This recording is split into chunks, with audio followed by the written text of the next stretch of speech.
I would like to call the meeting to order. Welcome everyone to the November 4th, 2021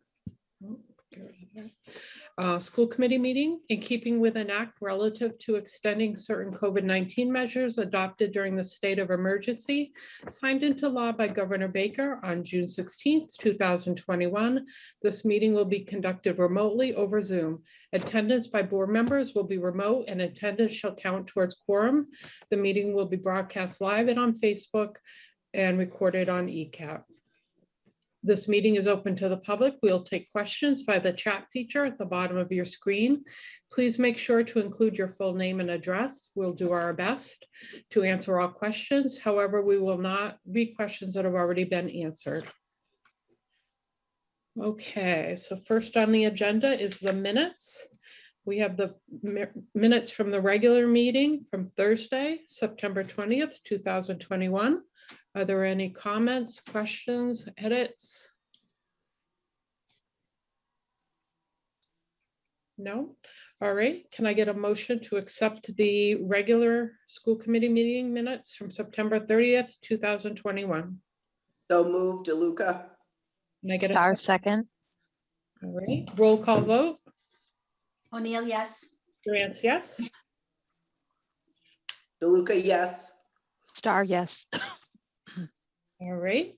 The next minutes are from regular school committee meeting, October 14th, 2021. Comments, question, edit? No? All right. Can I get a motion to accept the regular school committee meeting minutes from October 14th, 2021? O'Neill, so moved. A second?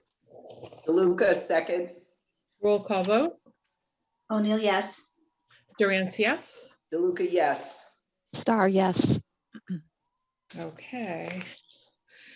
Next up is executive session minutes from September 30th, 2021. Does anyone want me to hold them for comments or questions? All right. Can I get a motion to approve the executive session minutes from September 30th, 2021 and to not release? So moved, Star. Second, O'Neill, second. and a roll call vote. O'Neill, yes. Durant, yes. DeLuca, yes. Star, yes. Excellent. All right. And the last minutes are from executive session, October 14th, 2021. Does anyone want me to hold them for questions or comments? Okay, can I get a motion to approve and not release the executive session minutes from October 14th, 2021? So moved, DeLuca. Can I get a second? Star second? Roll call vote. O'Neill, yes. Durant, yes. DeLuca, yes. Star, yes. Excellent. Okay. Next up, discussion to vote to approve a foreign travel trip. Thank you. Mala Sankaran, who is an English teacher at Oliver Ames, is also the foreign travel advisor for Oliver Ames and our multicultural club advisor. She is present here this evening, along with Evelyn Johnson, who you are familiar with as a longtime advisor for international trips at Oliver Ames. Will be presenting their foreign travel proposal to Greece, which is scheduled from April 15th to the 23rd. Liz Reed from the American Council for International Studies, the program they will be working with, will also be in attendance to address any questions or concerns that you have. The student cost of the trip is $3,983, which, as you know, they pay for themselves. If the deposit is made by November 12th, it's $100 less. I'm welcoming Mala, Evelyn, and Liz here this evening, and I will turn it over first to Mala as the staff representative to present to you their proposal for foreign travel. Mala? You're muted, Mala. We can see you perfectly. Hi, everybody. Hi. So Leisha, do I just read them? Or do I Yes, read? please. Yes. Yep. So the name of the trip is Athens and Naigan, and the organization that is taking us to Greece is the International Travel Study and Program through Oliver Ames High School. And the teachers in charge are myself, Malati Sankaran, and Evelyn Johnson, who is also present. And we will be traveling with the group. The trip dates are from 15th to April 23rd of 2022. And time and location of departure would be Oliver Ames High School on April 15th afternoon. That's a Friday. And time and location of return would be Oliver Ames High School on April 23rd. So the destinations are Athens, Santorini, Heraklion, Rhodes, Mykonos, Patmos, Kusadasi, and Delphi. All the itinerary and everything is shared with the school committee.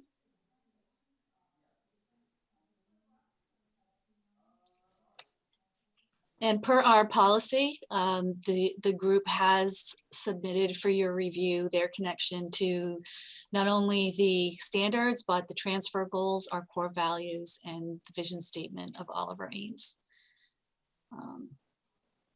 Do any of you have any questions or concerns that you would like the team to discuss with you this evening? Can you tell us a little bit more about the actual trip? Liz, would we be able to? Or Evelyn? Yeah, sure. I'd be happy to. The itinerary actually is part of the itinerary is a cruise. So it arrives in Athens, and then they stop at different islands throughout the tour, and then ending in Athens again. But it's a wonderful educational experience. The students do very fun cultural things, as well as visit museums, have time to explore on their own.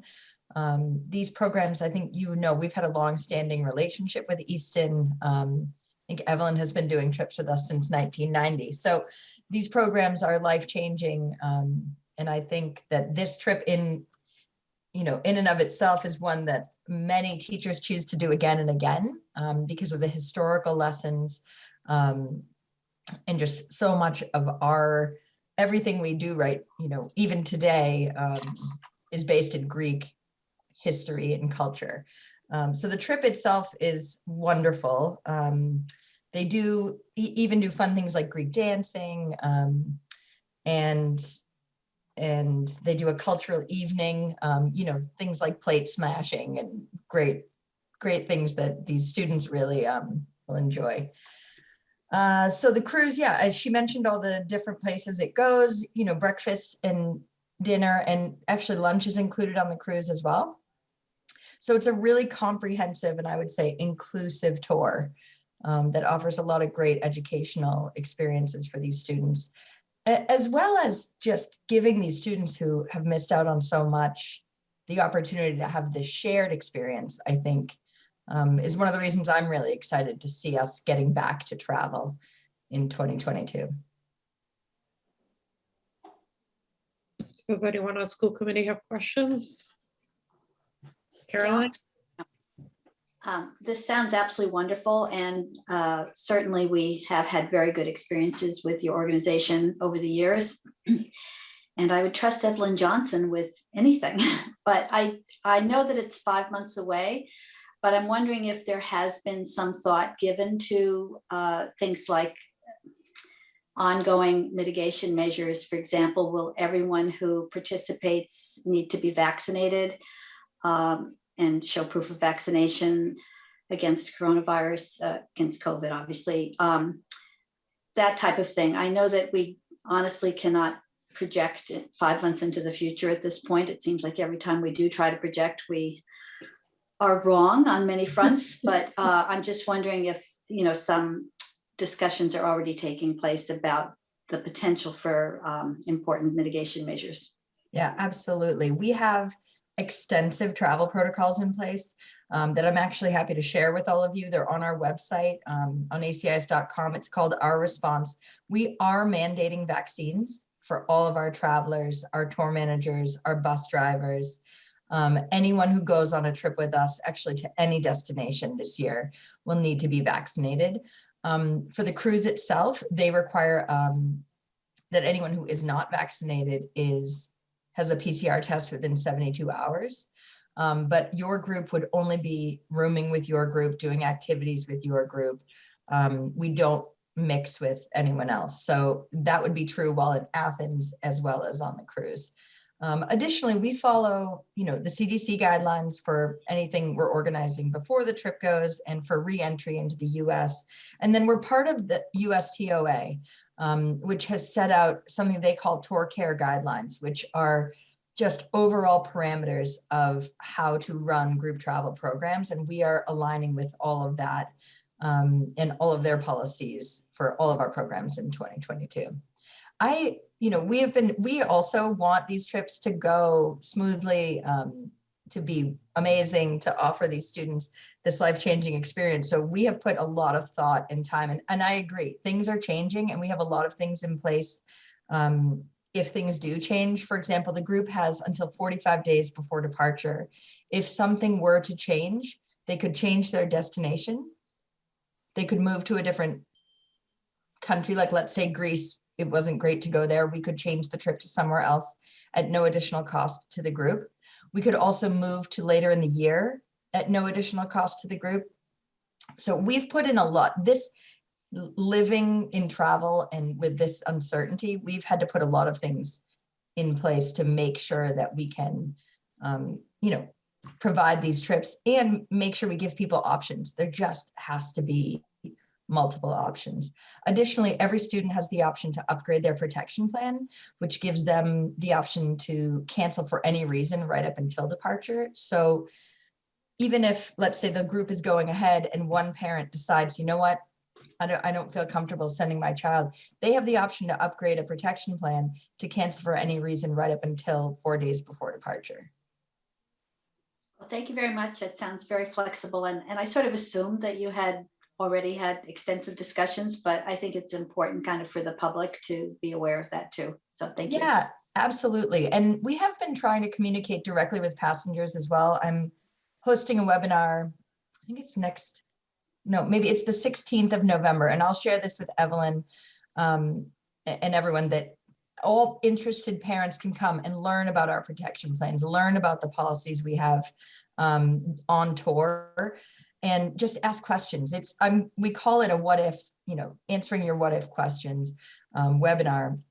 And I really walk everyone through all the things we're all thinking about as we, weigh the risk benefit of basically walking out your front door these days, right? It's like, do I need a mask? It's constant. So we're aware of it. We're trying to stay ahead of it. And we're trying to be informative and always do the right thing. I mean, I think that's part of why, Evelyn, we've been such great partners, is because that's our mission, is to make sure these trips are amazing and that these students come back and travel again. Well, if the photographs May I? I was just going to say, if the photos are any indication, the kids always seem to have just a fabulous time. Yeah, they do. May I say, I don't know if I'm unmuted now, am I? Yes, you're all set. Please go. Oh, okay. Yes. Thank you, Liz, for explaining all that. And to anyone who isn't familiar with this company, I just want to say, because I have worked with them through several superintendents and many school committees since 1990, and ACIS has been a phenomenal partner with Easton Public Schools. This company has always stepped up and taken good care of the students, good care of all of us, and met all of its, financial demands, everything. It's a really, really wonderful group of caring individuals who want the students to have as wonderful a time and to be as safe as we all do. So I can't say enough about this company and how great they have been to the students of Easton. Thank you, Evelyn. That's so nice. We feel the same about you. Any other questions? Are their flights direct or? There are not a lot of direct flights to Athens, especially from Boston. So the groups, I think oftentimes we use Lufthansa. And Evelyn, I don't know if you've done this trip before, but Yes. you could potentially fly through Munich to go to Athens or Paris sometimes. So yeah, they probably will not be direct, only because very few direct Boston to Athens flights exist. This is my 11th trip to Greece over the 30-something years, and we have connected in Frankfurt and in Munich. And frankly, the way the airlines are right now, there are fewer options. So back maybe 25 years ago, we could get a direct flight, but not so much now. Yeah, but you probably will only have one connection. That's the most likely scenario. So can you tell me a little bit more about this cruise? Like, what are their protocols? I couldn't find anything on your site about the cruise ship or anything that you use. Yeah, you know what? I did not prepare that. Hang on one second. I can find it. Well, what would you like to know? I would like to know what the ship is like, what their protocols are like, who else would be on the ship. They have, I know that, you know, cruise ships in general have a very strict protocol right now for travel. You know what? If you guys can give me 1 second, I'm just going to mute for 1 second and I can find it. Give me 1 sec. So some of the things, Dr. Cabral, can you hear me?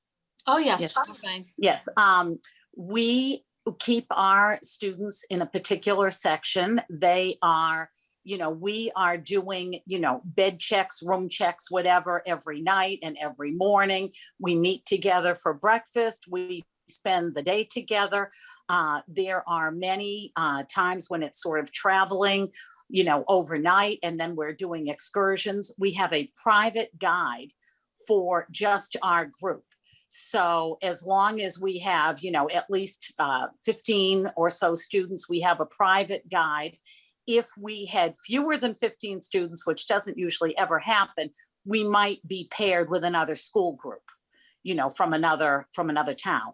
But, you know, Mala and I would be, you know, checking on the students every morning, every afternoon, and everyone, yes, is going to be, you know, the same kind of rules and regulations that we would have on a field trip on land, you know, that we are together as a group and we are going off and doing these, you know, day excursions together. The cruise boats are not, I mean, don't think like Celebrity, huge, because these are ancient ports.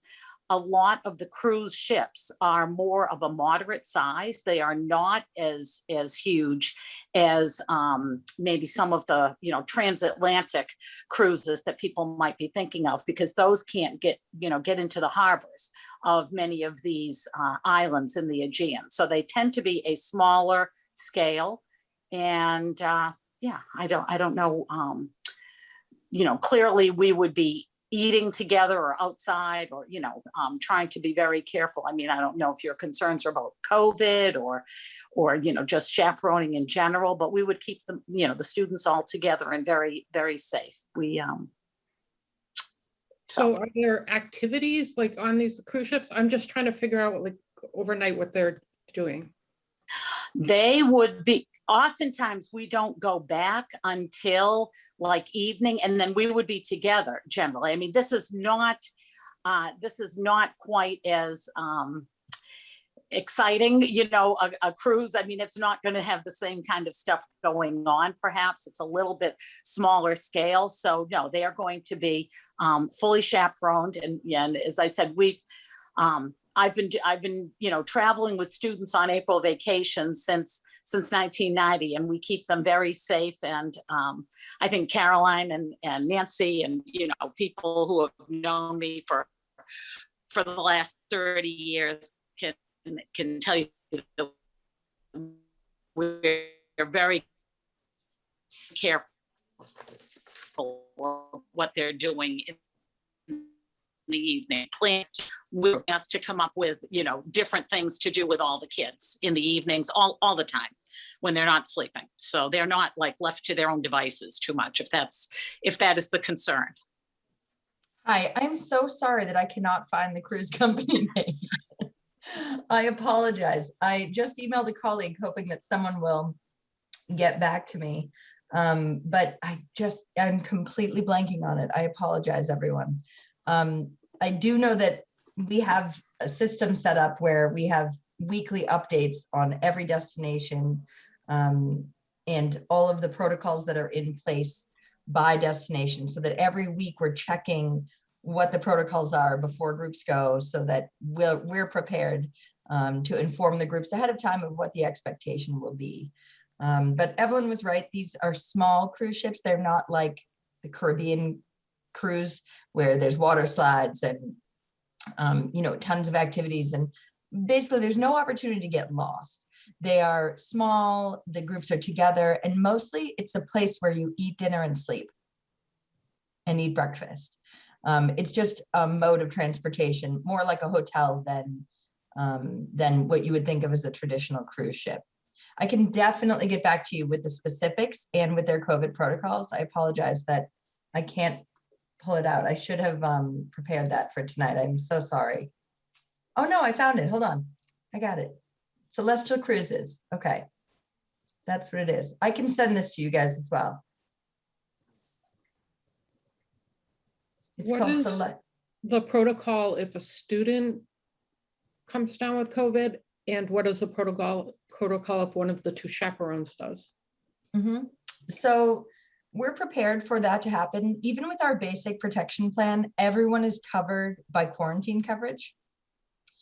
So every single passenger, whether they upgrade their insurance or their protection plan or not, is covered by $150 a day for up to 10 days toward hotel, meals, anything that were to happen. If a passenger or a chaperone were to test positive, let's start with the passenger. If a passenger were to test positive, a chaperone would need to stay and sort of monitor that situation. We are going to have people on the ground as well, staff who could stay and assist with anyone. The likelihood of someone testing positive mid-trip is really low. There isn't going to be mid-trip testing. The only way someone would need to be tested is if they were sick or they had symptoms. So that, and with the vaccine required, the likelihood is really low. But a chaperone would stay with that student. We would arrange for the flights to be extended, and we would take care of all of that. If a chaperone were to test positive, the same exact thing. We would either put a staff person in place to either help the trip carry on, or they have a 24-hour tour manager who's with them, who would also be able to stay with the group. So we would do that. In the very unlikely situation where a chaperone and a parent and there's no staff member who could go, we would fly someone, a parent or a representative from your community, to go over and be with those people. We're not going to leave anyone. And medical situations have happened for the whole time we've been in business, and we've always taken care of people. We have an incredible 24-hour worldwide network of people on call, doctors, and Evelyn, I'm sure, can attest to doctors coming straight to the hotel, and being able to take care of you. But I think it is important to know that everyone has the quarantine coverage, and that is not, no one needs to worry about that. And there currently still is a PCR test required to re-enter the United States, and ACIS is taking care of arranging that and paying for that so that every student gets tested before departure to return to the US. Are there any other questions? And I'm going to put the link, if I can, in the Q&A so you guys can see. Oh, maybe I can't if I'm a panelist. I just want you to know that over the years, we have had sick students. We have had, a student who broke his foot. We've had, someone who needed, 24 hours in the hospital and so on. ACIS has always provided extra. We have done beautifully. There has never been a problem. And there will be, I'm sure, depending on the number of students, the ratio is 1 to 6. in terms of chaperones and students, but I am sure that there will be ample, supervision so that it will not be a problem. We will get it taken care of. This company is phenomenal. They have never left us out to dry. They always take care of everything. Okay. So nobody else? Great. So then we need to vote on this. Does that need to be worded any particular way? Dr. Cabral? That you're voting to approve the group to travel for this particular trip on these dates. I get a motion to approve the trip to go to Athens from April 15th, 2022 to April 23rd, 2022. O'Neill, so moved. Star second. Roll call vote. O'Neill, yes. Durant, yes. DeLuca, yes. Wiseman, yes. Star yes. All right. Have a great time. Thank you Thank for you. your support. Yeah, thank you so much. And I just, please, you can ask Evelyn, you can have my email. If anyone has questions or needs anything, I am happy to be a resource. And I'm sorry it took me so long to find the cruise company. Thank you Oh, for you joining think us. of all the things and then you don't think of the one, I didn't think you were going to ask about the actual trip. I thought it was Well, all In, COVID. in defense of Liz, may I just say that she is a sweetheart. The person who I've been working with closely, Jessica Ricci, was all prepared, to speak with this group in the town last Thursday night. And because the meeting got rescheduled, she was already booked for a different meeting this evening. And so Liz graciously stepped in at the last minute to help us out. So thank you, Liz, for doing It that. is my pleasure, really, anytime. And I'm so excited you Okay. guys get to go. We can't wait to have Okay. Easton traveling again. And Liz, if you Thank you. email the information that you want to share with the school committee to Lynn Souza, we'll make sure they get everything that you sent. Yeah, great. Okay, Thank you. we'll make sure. We have, I think, a fact sheet on the cruise that we can share. Thank you That'll all give you very more information. Thank you. you. Thank you. Thank you. Thank All right, you. have a great night, everyone. You as well. Thank you. Bye. All right. Food service update and lunch concerns. Dr. Cabral. Oh, no. Back up. Item 4, Bill Matthews and Joanne Foss for the Hall of Fame. Dr. Correct. Cabral. Thank you. Bill Matthews, Athletic Director, and Joanne Faust from the Hall of Fame are here. Bill Matthews, is not here. We're hosting a game this evening. However, Joanne is here. And Joanne would like to present to you information that they've put together proposing a Hall of Fame at the high school. And so Joanne has been brought over. Please feel free to chime in, Joanne. Thank you for joining us. Hello, am I unmuted? I wasn't You sure if are. I'm okay, great. Yep. For those who don't know me, my name is Joanne Kamara-Faust, and I'm currently the chair of the Hall of Fame Committee at Oliver Ames High School. The reason I'm here tonight is to kind of explain what we've been thinking about to fix the current wall that is in the lobby of the gym area.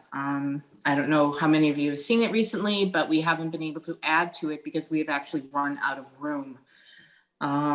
So that has led us probably at least 2.5 years before COVID hit for us to looking at different options and different things that we could do to make it a better experience and replace what is actually there, which led us to looking at more computer-based things, since that seemed to be the direction that a lot of other schools were going. Bill had been forwarding to me, as they came into him, different companies that offer these kind of services, and we had narrowed it down to 2 different companies. And we narrowed that down at our last meeting to one particular company called Vital Signs. They're out of Dublin, Ohio. But one of the reasons we really decided to go with them was that we were able to actually see what they do down at Middleborough High School. We were able to go down to Middleborough's brand new high school. In fact, they had only been there like 3 or 4 days when it opened, and see what they had done. They got a different system. They just have something mounted on the wall. We're going to be doing something different. But it was good to see what this company actually did, what it produced, and how we can use it to do what we need. One of our charges is to honor the honorees and the inductees for the Hall of Fame. But what this system will actually allow us to do, we'll be able to honor them, but we'll also be able to add other tabs for all the sports teams, which is kind of a big deal, that you'll be able to come into the building, there'll be this screen set up, and people can actually play with it, get more visibility for the Hall of Fame, but actually look at histories and everything of all the different sports that are there. So the company that we picked, like I said, was Vital Signs. And they've been in business since 2001, doing mostly museums, hospitals, different things like that. They've just recently, in 2017, started branching out into schools. And there were a couple of reasons why we decided with this company rather than the other company we're looking at. Number one was their longevity, 20 years. They know what they're doing. That was a big plus for us. The other company had only been in business for a couple of years, and we were a little anxious about going with somebody so new. The other reason was, I know Lynn, I'm not sure if Lynn sent over to you guys the PDF with the different enclosures. Did everyone get that or no? Okay, the biggest concern for us is, as many of you know, that atrium entrance after school hours becomes just pretty much a public space for people coming, students, parents, meetings, everything is going through that entrance. And our biggest concern was security, with having a 55-inch touchscreen on the wall and how it would be mounted there. So those enclosures are really what sold us on going with this company. It will be 108 inches tall, it'll be 56 inches wide, and it will only jut out into the area by 9 inches. But the biggest thing for all of us was the safety of it. The entire thing is fully enclosed. There is no way for anyone to get at any of the working parts of this, which there are only really two, the hard drive and the actual touchscreen. And like I said, that was a very big selling point for us. A lot of the other types that you have, it's just a floor stand, or the actual screen is just mounted off the wall. And we were like, well, anyone could come in and just take it off. So we didn't want to deal with that. The other reason we like them was the system that they actually have. There's actually will be built into this enclosure. The hard drive will actually be behind the computer screen. Even though everything now is cloud-based and Wi-Fi related, even if that system goes down, the latest updated version, and it gets updated every 2 or 3 days, would still be accessible on the system. So we wouldn't lose anything, which was a really big deal. I didn't understand all of the technical stuff that went with this. However, my son graciously decided to be on a conference call with the rep from the company, went through all the technical stuff with her. She was very wonderful about it. Ben grilled her mercilessly, and his response was, this is the way to go. It's going to be safe. It's not going to be hackable or anything like that, which was also another concern that we were having. So the other portion of this would be cost and funding. During COVID, that's why we sort of put this on the back burner. We're like, there's no way we can go out and be fundraising in the community during a pandemic. That's just ridiculous. So now that we've sort of gotten beyond that, we've been very lucky. We have a commitment from an anonymous donor. We have a commitment from another business in town, and I'm waiting to hear back from one other commitment from another business of town, which would fund the entire thing for us. So there would be no cost to anybody but us. And that cost would be about $17,000 to get that all done. And once we do that, the other thing that's nice about this company, it's a one-time fee. That's it, we're done. A lot of these other companies, one of the reasons we stayed away from them was because they required maintenance fees every year. Some of which were up to $2,000 a year, which would have required us to continue to fundraise every year to keep that in place, or get donor sponsorship to help us do that, which is a hard thing to do. And really, if you're like me, I hate asking people for money. So it wasn't really something we wanted to do. This company, like I said, it's a one-time fee. We're actually paying them another additional one-time fee in that $17,000. And they will put all the content that we give them on it. So that's kind of great. I guess I should have gone back. Let me backtrack a little bit. So on the screen will be different tabs or buttons that you will be able to, touch. It's just like your iPad having apps. There'll be buttons instead. There'll be a Hall of Fame button. There'll be a donor button to give recognition to the donors that we have. There will be a button for every different sport team at Oliver Ames.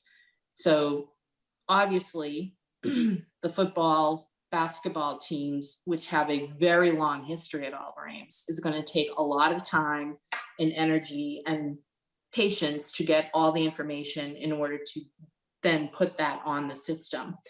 What's great about that is we can do all the digging and get all the information, and then we just have to turn around and give all that information to the company, and they will be responsible for downloading it and getting it on the system.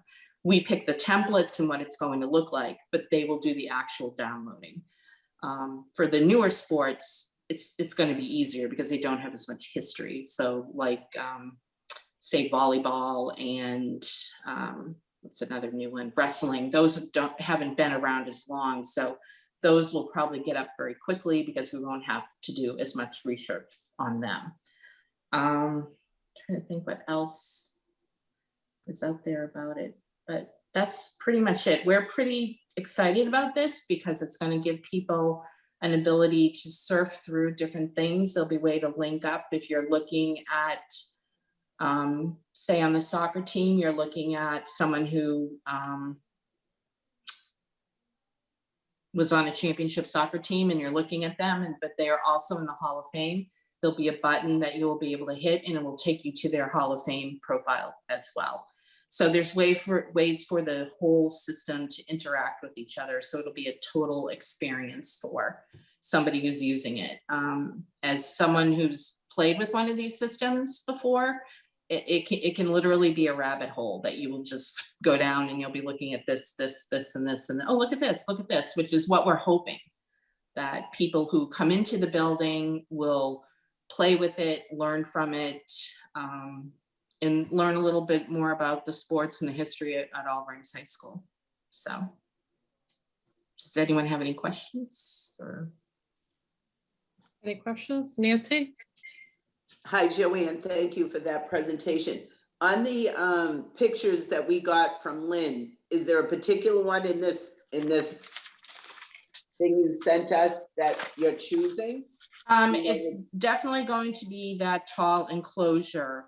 We get to pick what it looks like. These are just what these schools picked. We can put our logo on, we can design it to say what we want, how we want it to look, the fonts, the style, everything, we get to pick it. In colors that we want. And these are just different ones that they have done all over the place. I actually was lucky enough, she sent me the name of a woman in upstate New York who was great. I was able to talk to her as well about their system, and they love it. It's getting great response from them as well. But yeah, we get to design just like we get to design how it will actually look when it's up and running. We pick the templates. There's a bunch of designs. If we don't like what they have for their standard designs, we can tell them, no, we kind of want to look like this. And they'll make it look like the way we want it to look. They're currently, actually, we're kind of sliding in on this. This is really good. They're really, because there's been sort of a glut of a bunch of companies trying to do this now. And some of them, to be honest, the other company we're looking at was a very glitzy kind of way they did it, which kind of was what caught our attention first. The company Vital Signs that we're using, they know that they've been losing a little bit of business to this other company. So they are now currently updating their entire designs and things like that, so they can compete better with this other company. And we'll be able to, that'll be a benefit to us because it'll be all new and different and more jazzy looking, I guess, for lack of a better word. Anyone else? Jen? So a couple of questions about the cost. So the 17,000, does that include our installation costs or, Yes. and if not, okay. So that includes like, we're going to have to run power to this, right? We're going to have Right, to, that's about as all far that as stuff.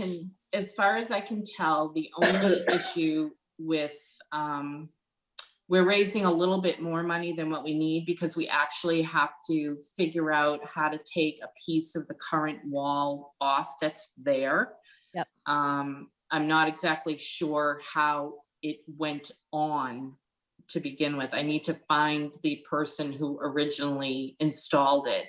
And from what Ed Lemish, who was the chair when they did this, the wood shop people then came back and put the frame, I don't know if you noticed, there's a wooden frame that goes around the whole thing. We have to figure out how to get that off because we're actually going to keep pieces of the old part there. Then the new part will go in the middle of it. And then on the other side will be 2 more sections of it. And what we've decided to do, rather than rip all of that off, which, like I said, I don't know how it's on there. There could be huge holes back there. We don't really know. Mhm. We're going to keep those old sections. We're going to pop off all the old plaques. And instead of being an individual person or team or coach's plaque, it'll be a year plaque. So right now they're individual people, teams and coaches, citizens. Instead, the little plaques will say the class of 2003, and it'll list the people who were inducted in 2003. So that wall, once we even take out the middle section, I think we figured out there's going to be 84 spaces for plaques. So I'll be long gone by then in 84 years. So So what's the cost of moving to the new annual plaques? I would imagine there's a cost for that. they're very small. Okay. The ones that are on there now, we've had to replace some of them due to sun fading from that area.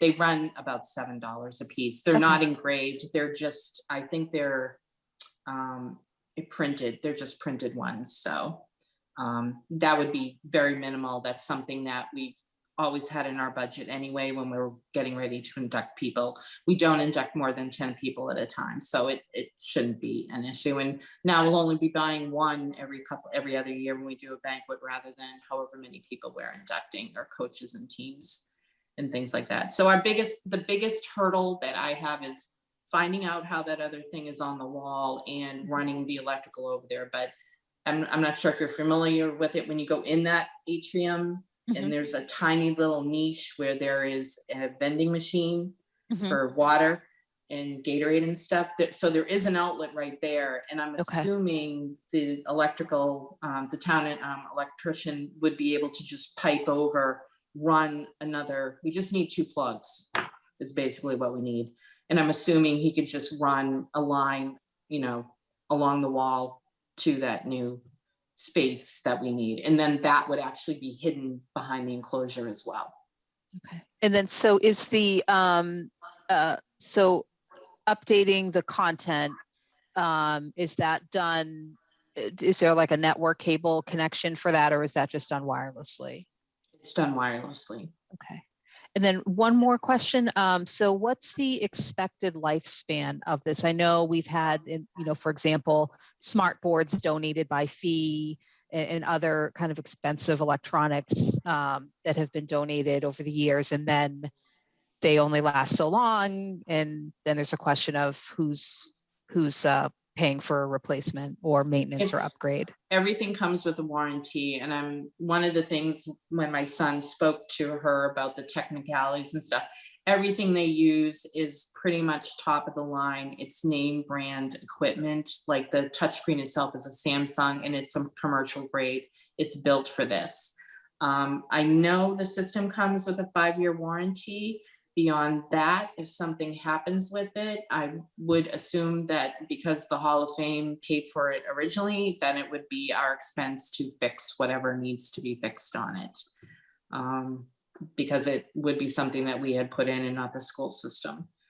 I'm assuming it would last longer than 5 years. She said they're pretty much indestructible once they're in and up. So they're made to be put in places that get high volume traffic, a lot of people, you know, not sure about kids whipping balls and everything around there, but I guess we'd have to just sort of monitor that a little bit. Thanks. Any other questions? Caroline? Not really a question, it's just a comment. Joanne, you mentioned something about being long gone by then, but I have to say, I think that your support of the athletic programs for our kids has just been so phenomenal for so many years, and I just don't see you're ever moving away from that. But thank you so much. This sounds so exciting. Well, this sounds so exciting, and it really sounds educational too. I mean, in the larger sense, you know, not just focused on athletics, but, you know, the technology itself. I hope kids can watch it being installed and kind of learn some sort of new ideas from that too. So I think and part of our end, I mean, part of the button for the Hall of Fame, one of the things we're doing on there, Ed Hands actually has written a history of athletics at Oliver Ames that will be on there. So if somebody wants to take the time and read that, they'll be able to read that. So there'll be lots of different things. You know, someone on the committee has been a little upset that a lot of the old trophies are down in the basement because there's just no room to store them in the new, you know, have them up and people be able to see them. So that's one of the things we'll be able to do. We can go down there and, you know, get a light box and take some great pictures of these old trophies and have little snippets about why this trophy is important. And we can have a trophy button on there, and somebody who wants to look at a bunch of old trophies and see what they meant, you know, we can whenever Oliver Ames wins trophies or whatever, we can always add them to that list. So there's lots of different things that I'm sure we haven't even thought of yet to be able to put on this. But as far as the teams go, they'll be able to, any team that holds records for anything like cross country, track and field, swimming, where there's, you know, time involved, we can have the records for those on a button within that particular sport, or we can just make records at all Ames, and you'd press that button and it would be, you know, cross country track. It would take you to the ones that you want to see. Same thing for 1,000-point scorers in basketball as well. I don't know. I'm not sure if there's things for some of the other sports, but it's going to enable us to do lots of different things that would have taken up wall space in the building that is in short supply.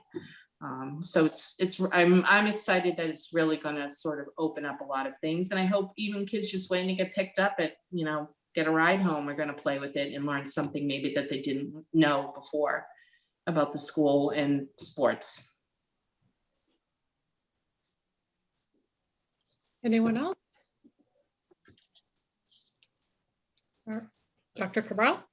So thank you very much. This was super informative. I appreciate the information as well. I obviously don't vote on this, but I think it is a great addition for capturing history. We're at a capacity here, as everyone knows, with maintaining this historical information. And so this is a great alternative. The only thing I was wondering is you said, Joanne, that the updates are done wirelessly. Is that the Hall of Fame committee is going to be doing those updates, or we are taking the responsibility of getting and gathering all the information.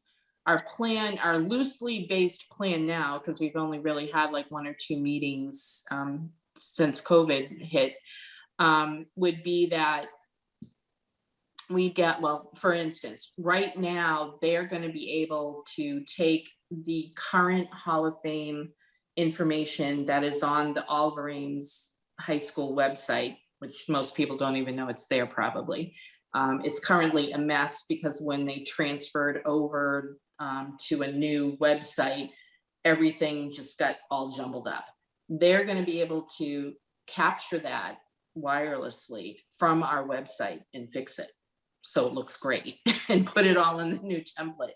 Nice. So that's basically what we're going to do with all of the information. Our plan is to meet with each sport booster group and let them know this is what we want to do. You know, do you want to be a part of it? I'm assuming they would all want to be a part of it. Give them the template. This is what it'll look like. What do you think you need to have on here? And I mean, they can even put video on. You know, somebody who had a championship season at those end of the year banquets, I know a lot of people put together like a little video of the year and the great year that they had. Those can actually go on too. So there's a lot of stuff that can go on, but we kind of want to like make the parameters of what, so that it keeps a uniform look. We don't want people going off and your button looks like this, but your button looks like that. Sort of like when Bill pulled all together the logos and everything. Right. So we wanted to have a uniform look, but we will be responsible for, you get, you know, the sport, you get your information to us, we'll get it all together for you. We'll help you gather it if you need help gathering it, and then we will get it to the company. Obviously they need everything in some sort of digitized form. So that's my only problem is getting old pictures out of old yearbooks to them. That's, to me, that's going to be the biggest problem. Sure. The only other question I have is if you have a timeline in mind, because I'm seeing that this was an informational post and it isn't on for a vote. If there is some manipulation happening to the wall, like you described, the school committee would just need to vote on it. Our next meeting is November 18th. I don't know if that interferes with any kind of a timeline that you have for the project.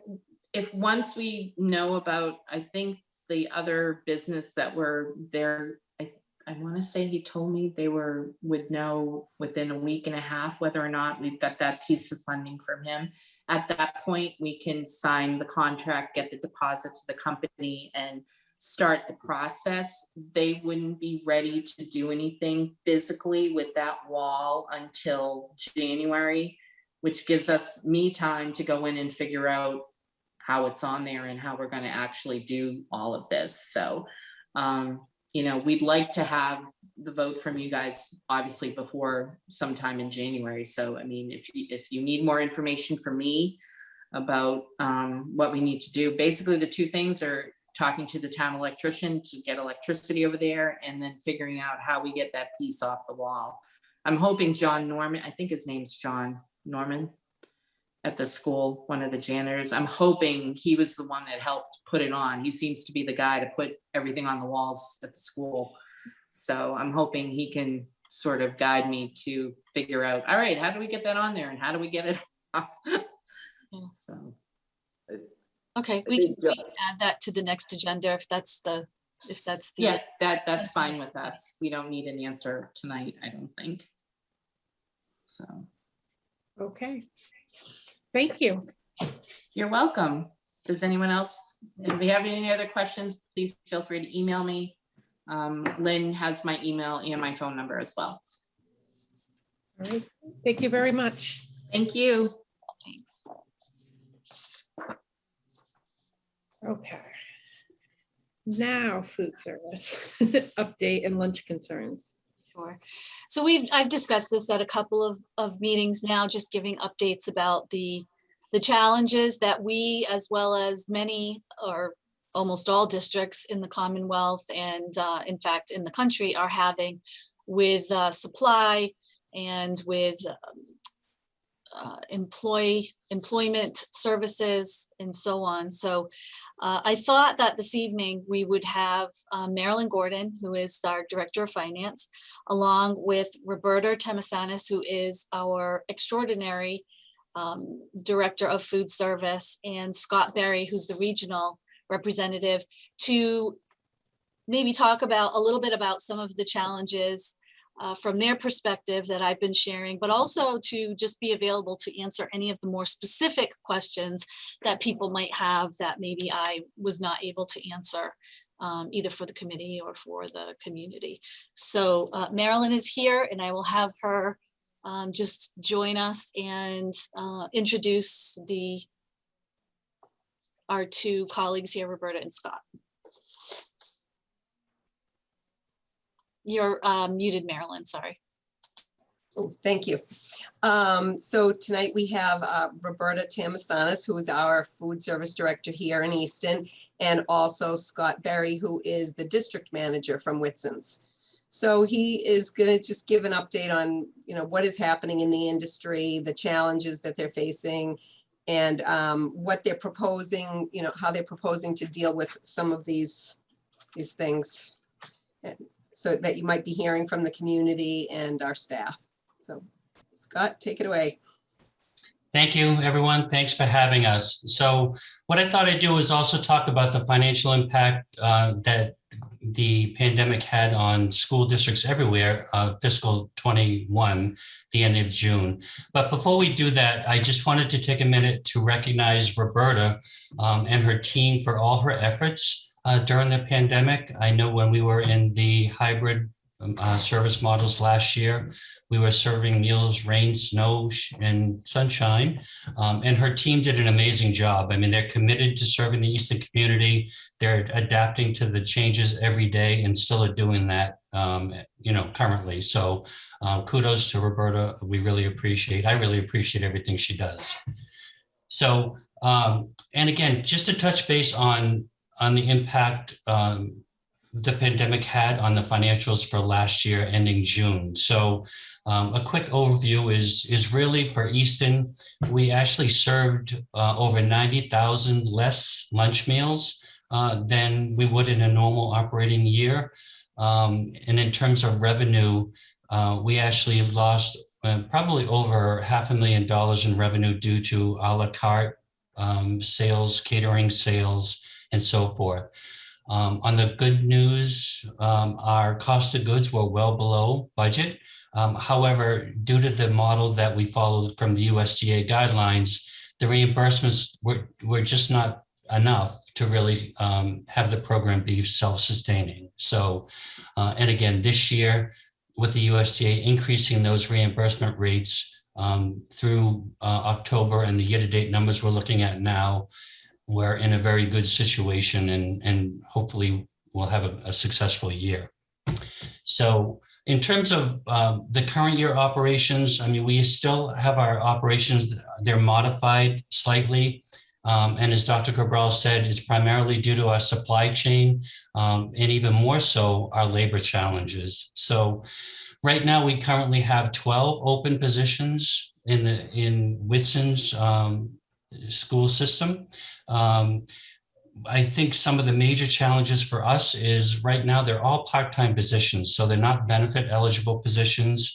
We are competing with all businesses. Everyone's looking to hire, obviously, and the other biggest challenge is obviously compensation. So I think there's businesses in the Easton area that are, they have incentives and are compensating hourly employees, at $20 or more per hour, which is, it's good for them, but it's creating an issue for us.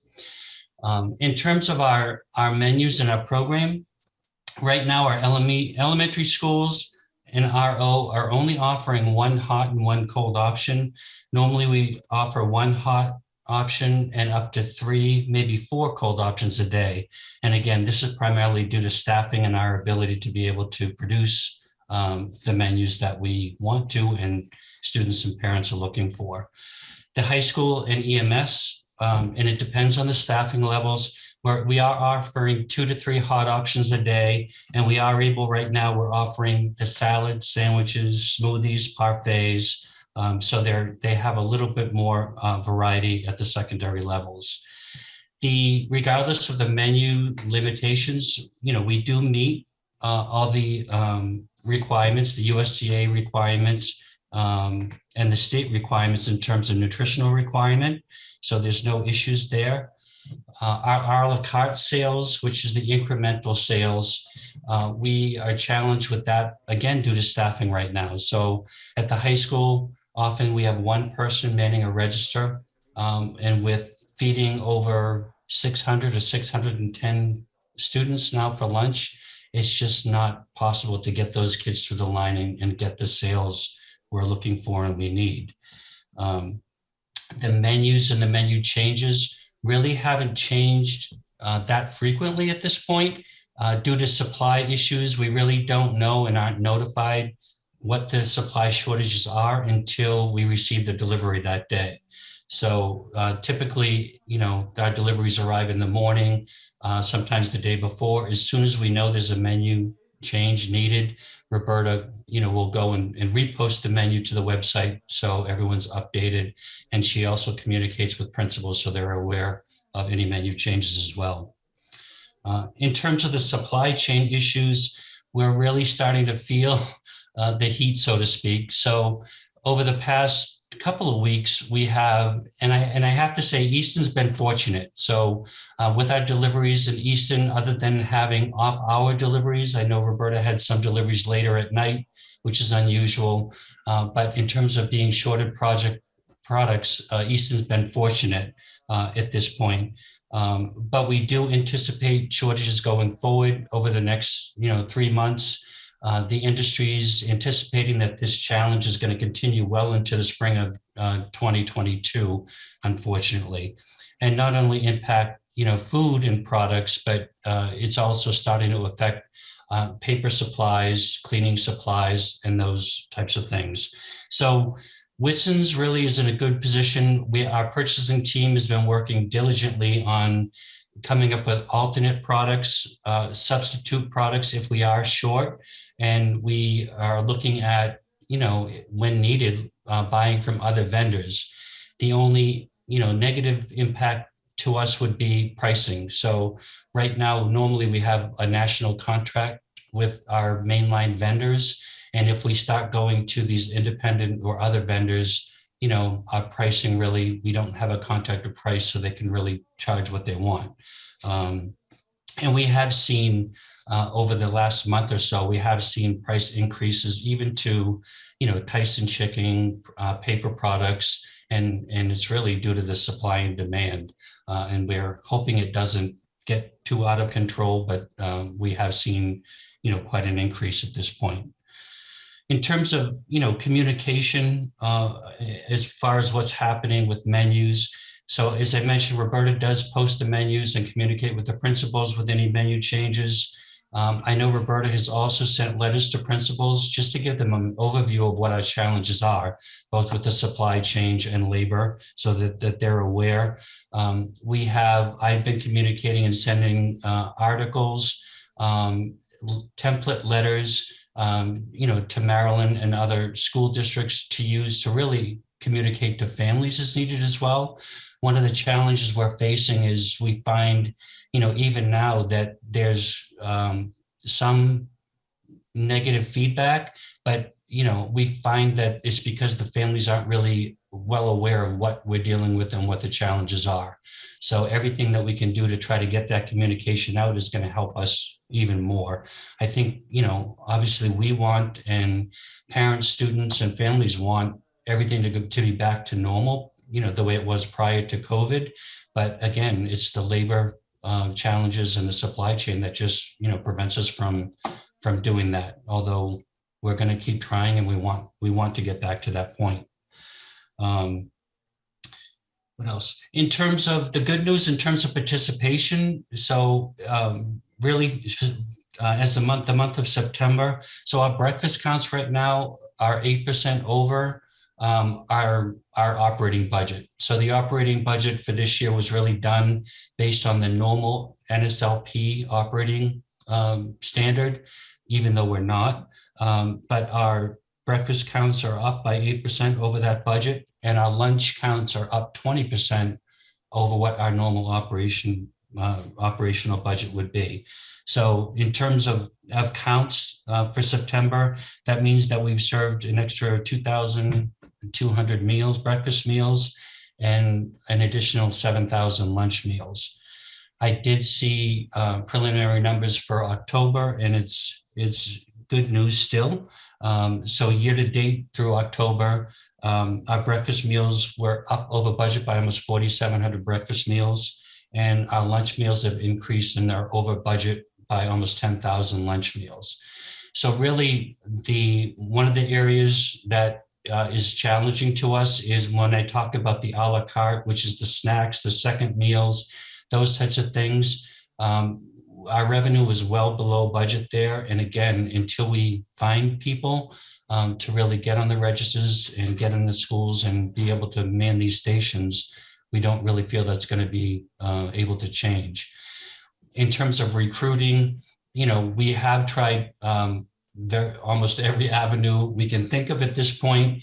As of last week, I took out a subscription to ZipRecruiter, which is outside of Whitson, so to speak. It's a very steep price to pay, but I've split that cost among 7 districts. And, within this past week, we've gotten over 25 applicants. So we're really trying anything we can, and we'll continue to recruit in any way we can to get the people we need, to run the program. So we're, in terms of the financial status, where as of October, it does look like it's going to be, self-sustaining and good news for the rest of the year. Obviously, we'll monitor that on a month-to-month basis, and then, keep everyone informed in terms of, price increases, product costs, and the impact to the district on that end. And that's really, just a quick overview of where we are right now through October. So Scott, we certainly echo your praise of Roberta and the entire food service staff. They've been absolutely phenomenal, including throughout the summer and when we were feeding families through the height of the crisis. I also want to make sure that there's a shout out to you as well, because you have been extremely helpful to us and helping to keep things running. I know the school committee is aware, but it bears repeating. We've had, these emergent situations, even when school was closed. And despite the lack of staff, despite all the challenges that Scott is explaining to you, they have always made sure that our families were fed. They have always made sure that our children had breakfast and lunch. And even in the emergency situations we've had, at one point we had an emergency at Stonehill, for example. And so we had to evacuate Moreau Hall a couple of years back.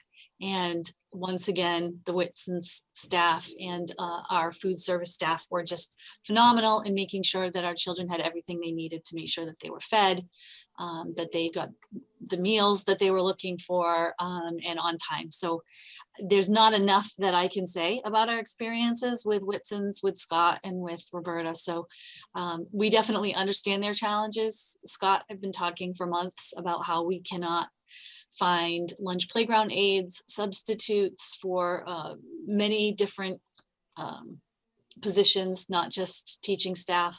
And we have, as Scott said, with his efforts to advertise positions, we've even advertised on behalf of our transportation vendors and our food service to try to get them employees as well. And it's just, the employees are just not out there right now.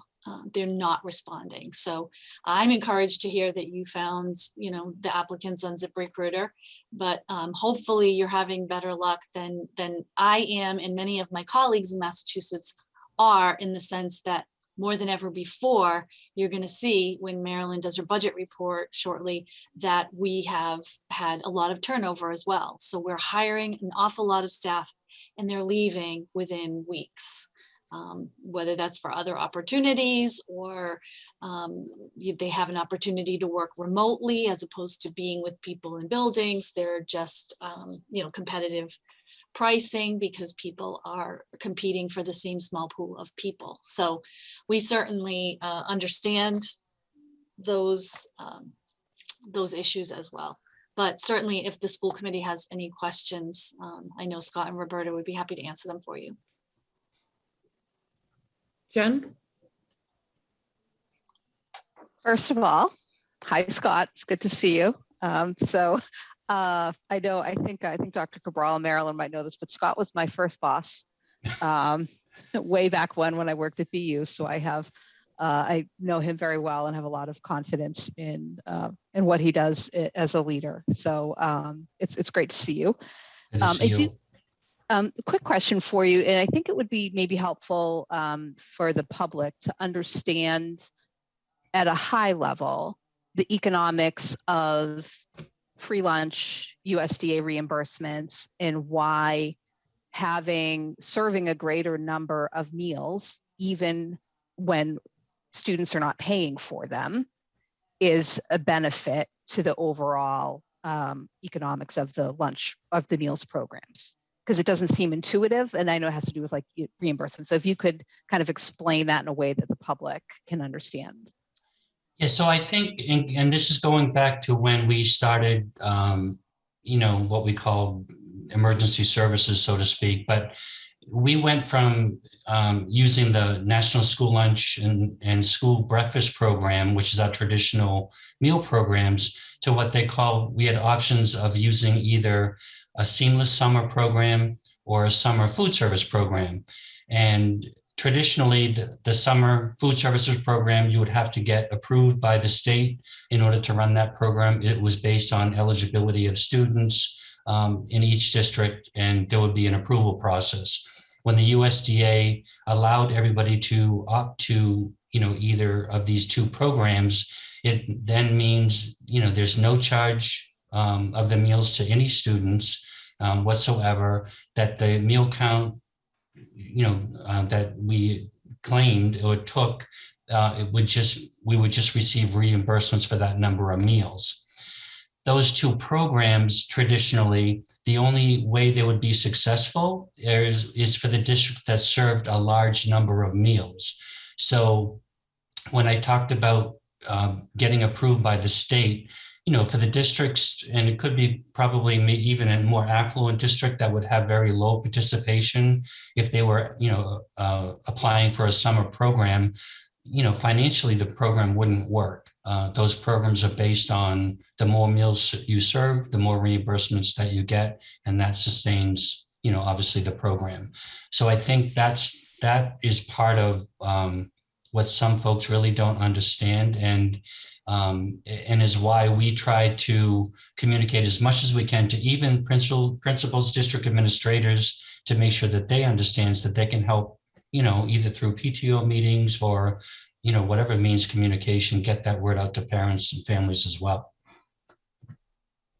Great, thank you. Any other questions? Oh. All right. Dr. Cabral, did you want to say anything else? No. All right. Thank you very much for coming and sharing all that information with us and the public. Thank you. Thank you for having us. For everything you've done. Thank you.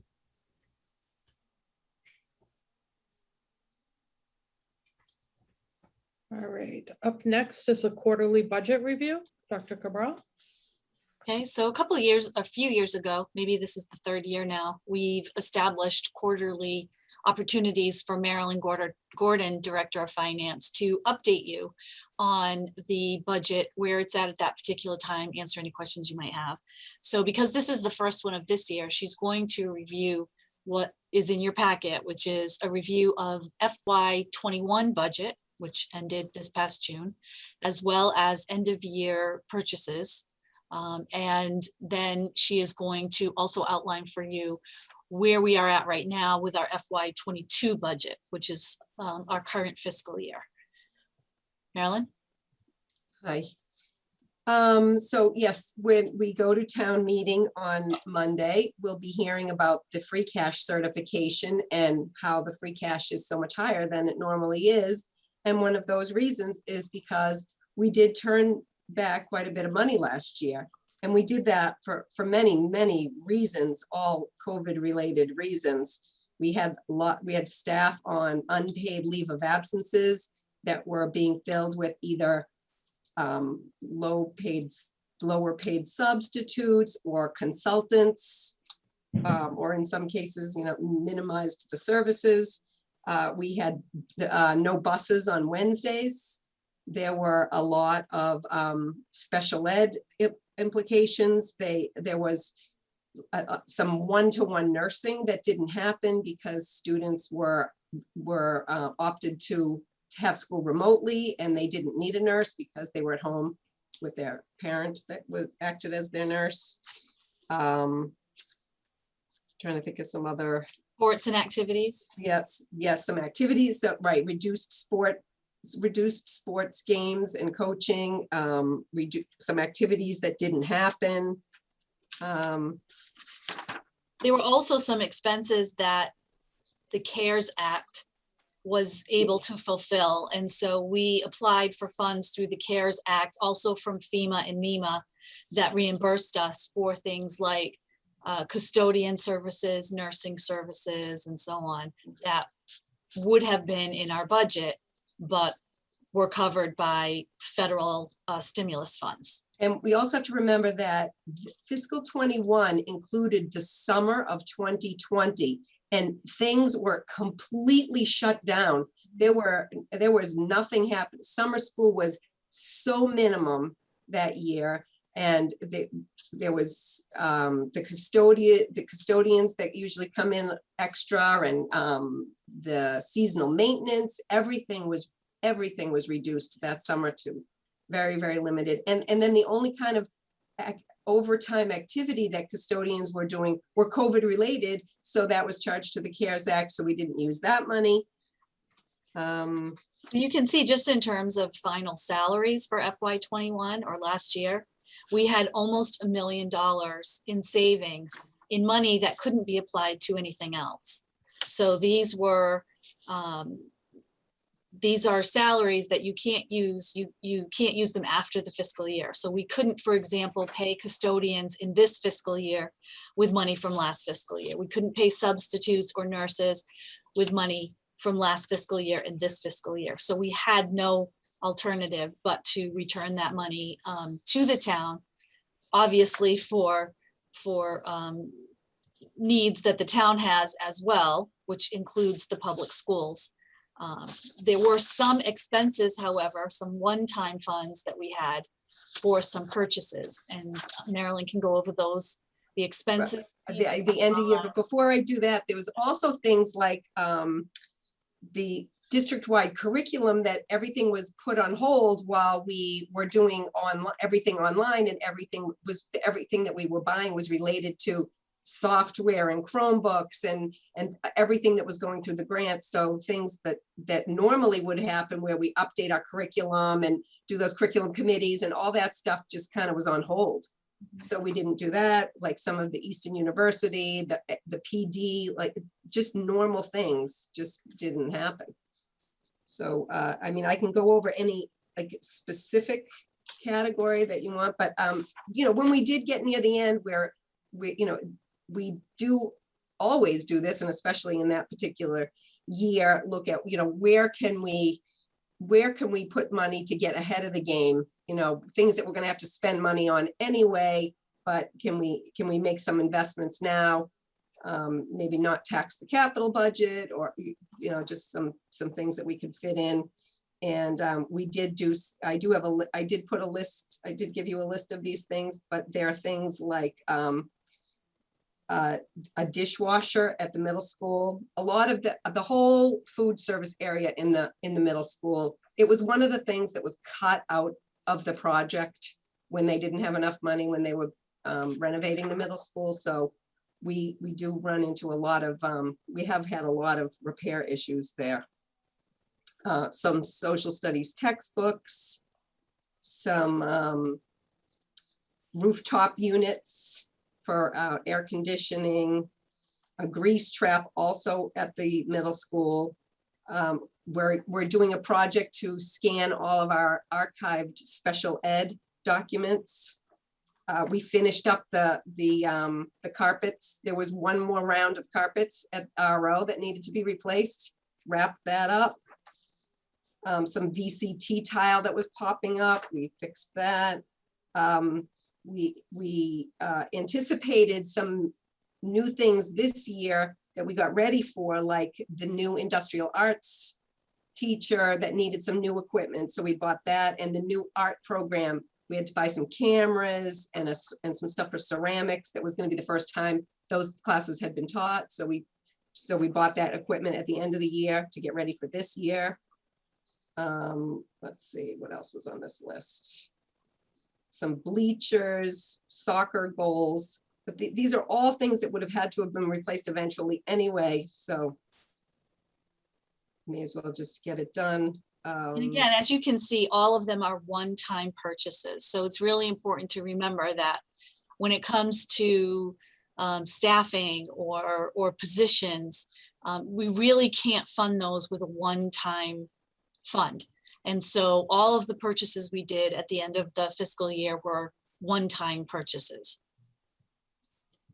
In addition, we're also at town meeting, we have put in an article, if you'll remember, when the very first year that the legislature changed the ability for districts to have a revolving account for special education purposes, specifically for very specific items like tuition. As many people know, if they've heard past budget presentations, special education is really our most mercurial budget item because it's very hard to predict the needs of very individual and unique students and programs. So they did create an opportunity for towns at town meeting to approve a revolving account for special education services. And we had put $200,000 in that account, had not had to use it. Now in FY 18, we had that very lean year, the 18-19 school year, FY 19, where we actually eliminated, between the town and the public schools, we eliminated dozens of positions. It was a very difficult year for us. And part of us being able to get through that year was using a good deal of that money, $125,000, I believe, for tuitions, for special education tuitions.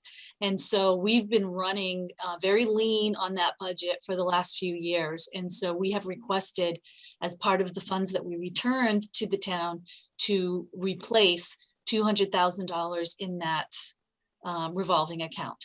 That can only be put in there with town meeting approval, and it can only be used with town meeting approval. So that is going to be on Monday's warrant for town meeting.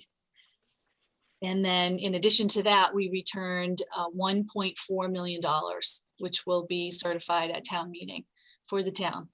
And I'm sure that Connor Reed, town administrator, will be discussing how the town intends to utilize those funds, again, at town meeting on Monday.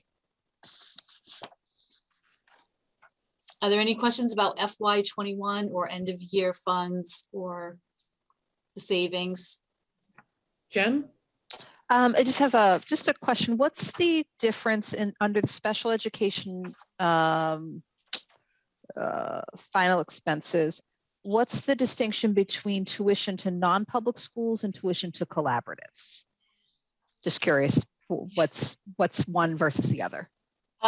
So there are two different types of placement for students, and honestly, those two lines run into each other every year. We try to estimate how much it's going to be in each line, and it very often will move just between those two lines. because we don't know first of all, we're not sure if a student's going to get placed. And then if they do, we don't know if it's going to be if it's going to be in a private school setting or if it's going to be in a collaborative. And so those two actually are very interchangeable with one another. But at the end of the day, when we do our end of year reporting, Maryland has to match up where every student went and exactly where it was and what line item it does come from. Okay. And so in this case, it looks like they almost offset each other. I know it looks like the net is a little bit higher than budgeted, but that's exactly right. We have an idea that a student may be placed, for example, but we're not sure yet in January or February when we're doing the budget exactly where they're going to be placed for the next year. It's just a matter of which type of placement. The Massachusetts requires that those two lines are reported separately. And so that's also circuit breaker sometimes plays a part into that too, because we have so much circuit breaker money that we have to use, and we use that first.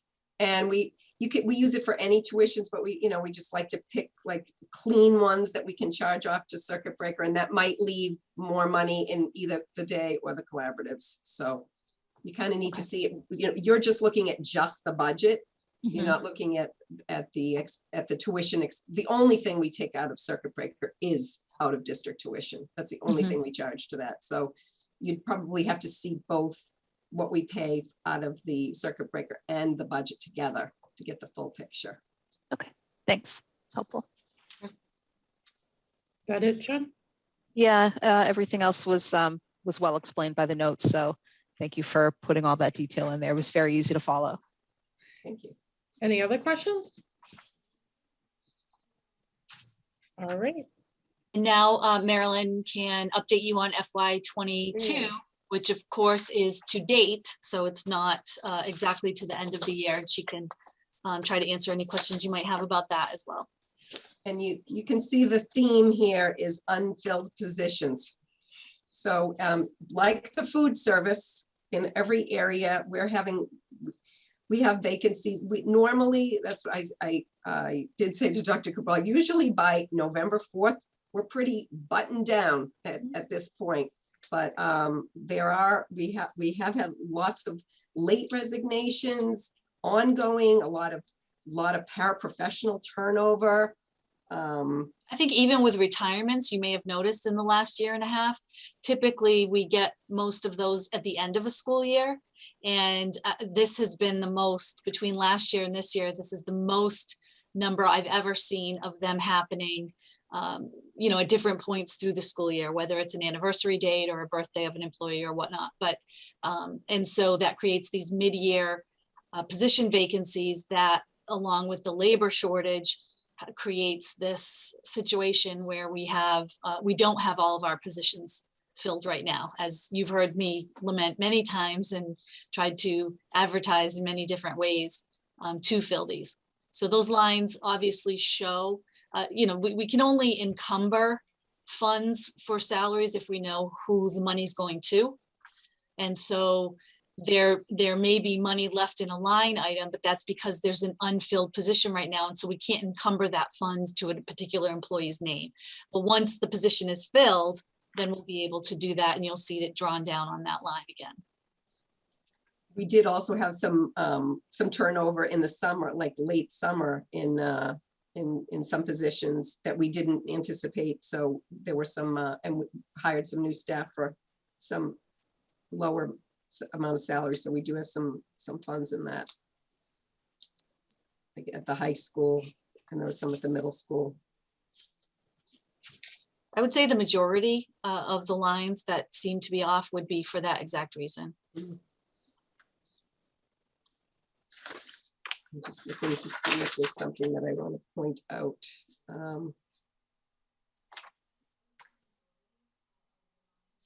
I do try to be specific in my notes, so sometimes too specific.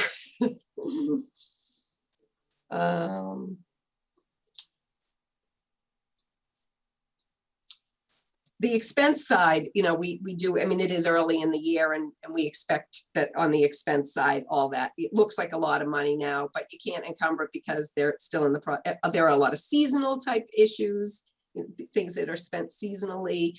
And that's typical for this right. type of year. You would So, have seen that in the quarterly reports of the past couple of years as well. Are there any questions about the FY22 budget?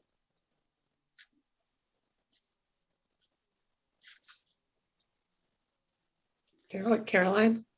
Not really a question, just stating the obvious. I'm sure that pretty much everyone has seen that there have been just a deluge of articles about shortages in educational programs in schools across the country. We're far from alone, unfortunately. There have been probably more resignations and early retirements of teachers this year than in any of our memories. So, we're kind of suffering along with the rest of the school systems across the country.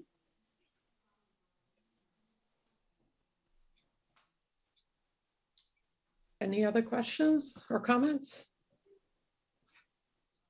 All right, Dr. Cabral. Marilyn? Thank you.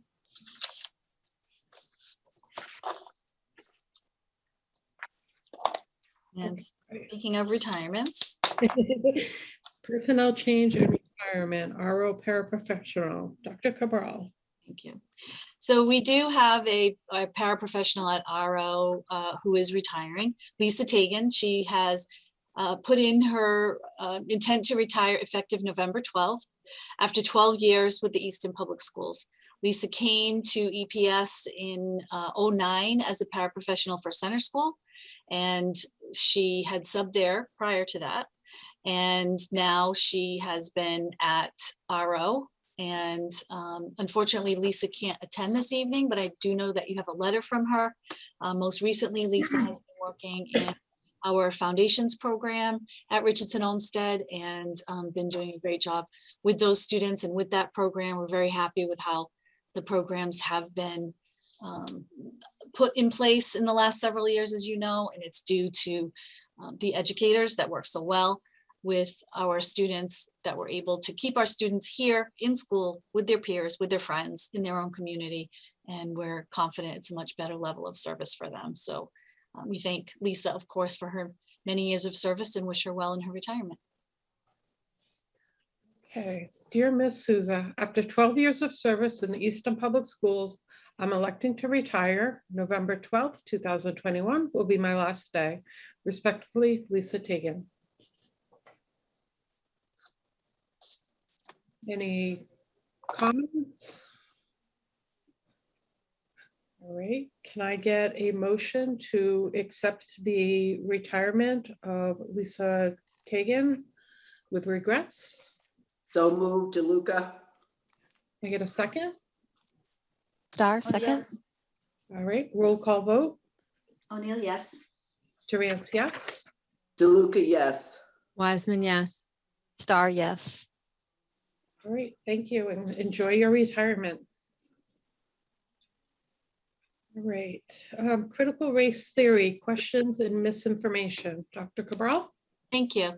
So we know, of course, that there are several conversations across the country, literally right now, about what's called critical race theory. And because of the number of emails that we have received, both the school committee and myself, I thought it would be appropriate to add it as an agenda item, just to give people an idea. I'm getting a lot of questions, is that taught in Easton Public Schools? A lot of comments, some very colorful comments that are not based on fact. And I thought, like I said, it would be a good opportunity to kind of just explain a couple of things, certainly about Easton. I won't get too much into critical race theory, but you'll see why. Critical race theory is a theoretical framework. It's not new. It's over 40 years old.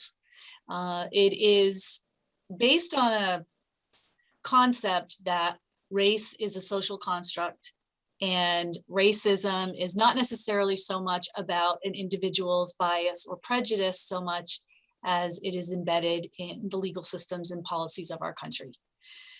Critical race theory is something that is studied most often by law students, graduate level law students, as part of an analysis of the legal system in the United States. Critical race theory, I can assure you, not only is it not taught in the Easton Public Schools, but as an educator, I can tell you it shouldn't be taught in any pre-K to 12 public school because of the depth and breadth of the framework. It would be about as appropriate as teaching surgical procedures to high school anatomy and physiology students. So it is not something that any public school would teach. It is not a curriculum. It is a framework, again, for graduate legal studies. It's in academic journals and college texts, and it just is simply not a construct that is taught in pre-K to 12 public schools. Now I realize, and I won't comment on, but I do realize, of course, that a few states now have banned critical race theory, quote unquote, in pre-K to 12 public schools based, well, if you hear my definition and understand the definition, then banning something that doesn't happen doesn't seem to make a lot of sense and is most often predicated on a misunderstanding of what it is and what it isn't. What I will do is tell you what we are doing in the Easton Public Schools. And that is, we have put together several efforts, as you've heard during school committee and many other meetings, to create programs and to create school cultures and a district culture that is supported by core values, practices, and resources that advocate and celebrate diversity and encourage equity and inclusivity for all students. All students should see themselves in the people that they work with, in the works that they read, in the examples that they see, in the films that they watch. And we have spoken many times about the efforts that are ongoing in Easton to review all of our materials in our curricula. It is based on very well documented pedagogical studies that students learn better when they relate to the material that they're being taught.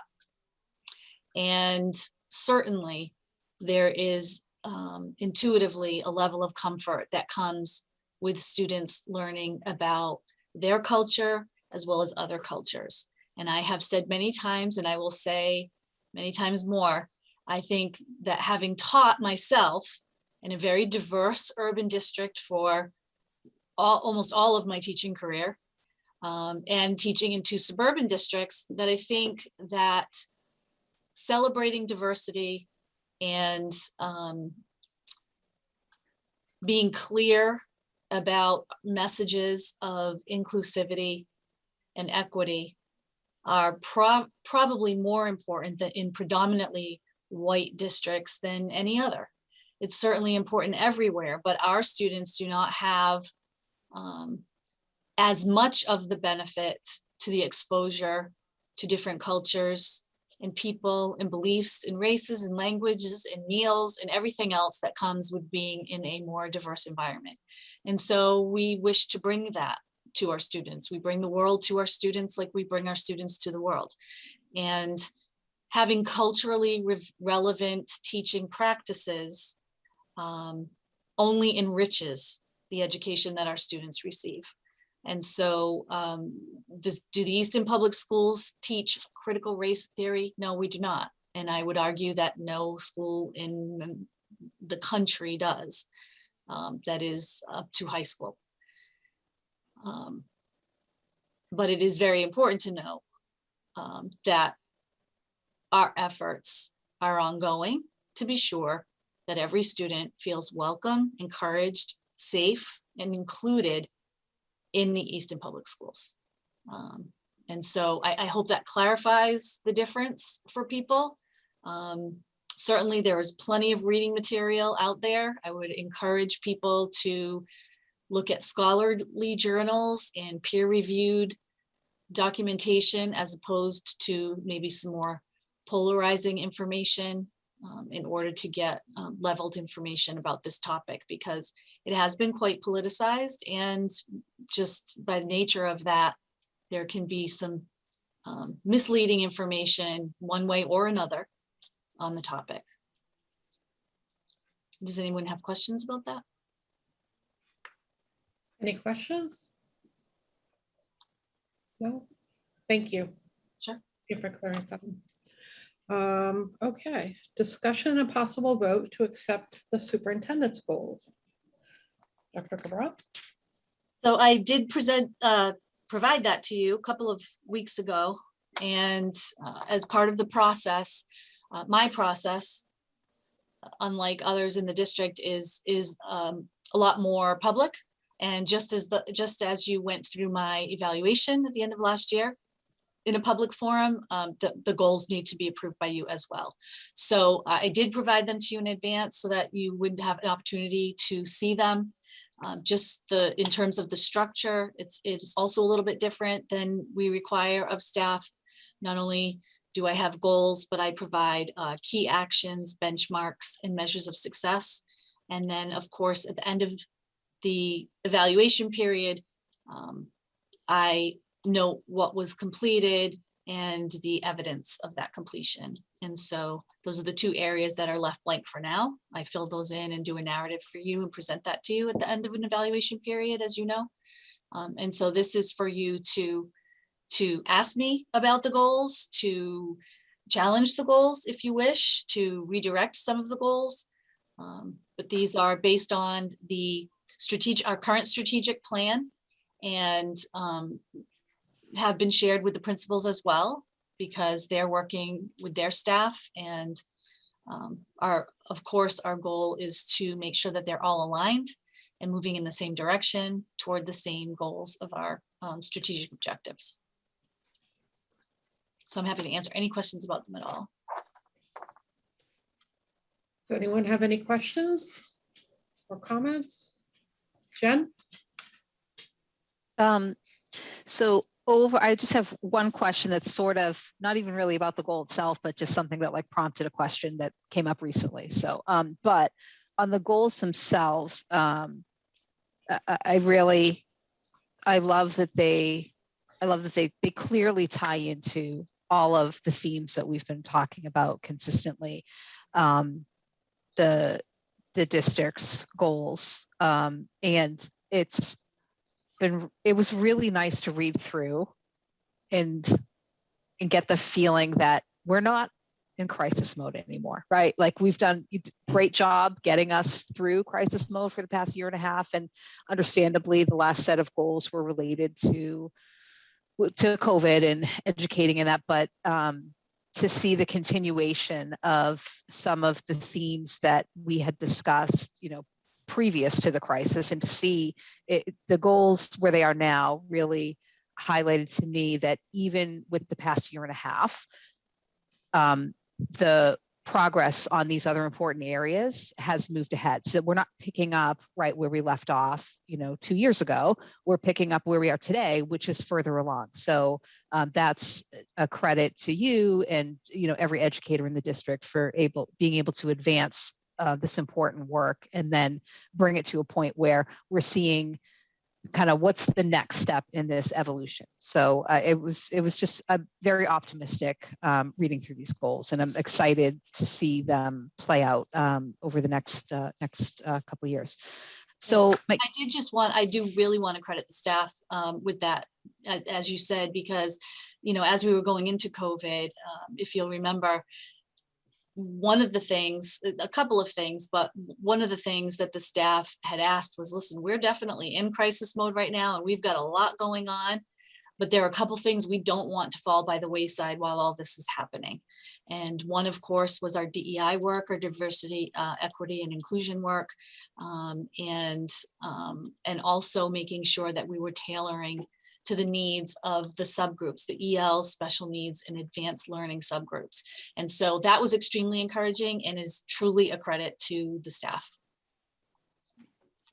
So the sort of sidebar question, I attended the CPAC parent support group meeting recently, And a parent had raised a question about the inclusion model in general, and they, more specific to the elementary level, and raised what I thought was a really good point about how, the inclusion model can be more inclusive by the choice of curriculum and materials that are used, that, rather than be carved out for, okay, we have this sort of, here's the box, that's our standard, and then if you need extra help, we're going to throw this on, right? That there is some programming out there and software out there that has just a greater spectrum of abilities within it. So one of the things that she asked, and I think the CPAC is going to funnel this through special services anyway, but it just wondering, when we're developing curriculum, or when we're selecting materials and going through that process, how much involvement is there to have, or is there an opportunity to have a parent be part of that? So parents who are representing, some of the groups that have higher needs, to get them more involved and to get that feedback. Because I don't know, and I explained in the meeting that, well, like when we moved to the new K-2 school and have, Ann Weintraub as an actual curriculum coordinator versus having it be part of, Chrissy's many, many, many tasks, that there can be, more, this is an opportunity to look at things like that. But just would love your thoughts on sort of the whole process and opportunities to get more parent feedback, or feedback from people who are servicing this broad range of students. No, absolutely. We have, recently initiated new programs at the pre-K to 5 levels in both math and science. And those were very long processes that did include panels, did include special educators, actually included educators from pre-K to 12, so that we could look at vertical alignment as well. And we are about to embark on the same process for ELA, which is a bit more extensive, because of course it's not just a content area, it's about the science of learning to read and encode and decode as well. So that is going to happen in the next 2 years, and there will be a panel, and absolutely parents, special educators and educators, again, from pre-K to 12 will be involved in that process as well. It's a lengthy process. It takes over a year, and then even longer if there are faculty pilots that take place. But even beyond, the programming that we purchase for a district is an invaluable resource, but it isn't our actual curriculum. And so what is happening still is that our pre-K to 12 staff are involved in creating their own curriculum based on the resources that they have, which include, in the younger grades, typically comprehensive programs of resources, because they have to be at certain levels of reading and developmental levels and so forth. But in addition to that, we've also been working really hard, mostly challenged by budget, but incrementally adding staff every year to create more co-teaching opportunities in those inclusive classrooms. And so, for example, we did add some of that at RO this year. In the past, we've added that at the middle school. We have more interventionists this year at the pre-K to 2 level. So,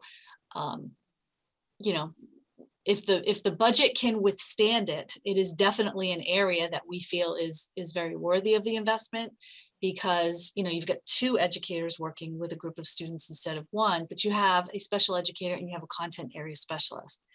What we found was that in other districts, and to some degree here in Easton, if a special educator who is very highly qualified special educator, but if they're working with students in math repeatedly and they're not certified in math, you find that there's this pattern of students perhaps going 2 or 3 years without a math person.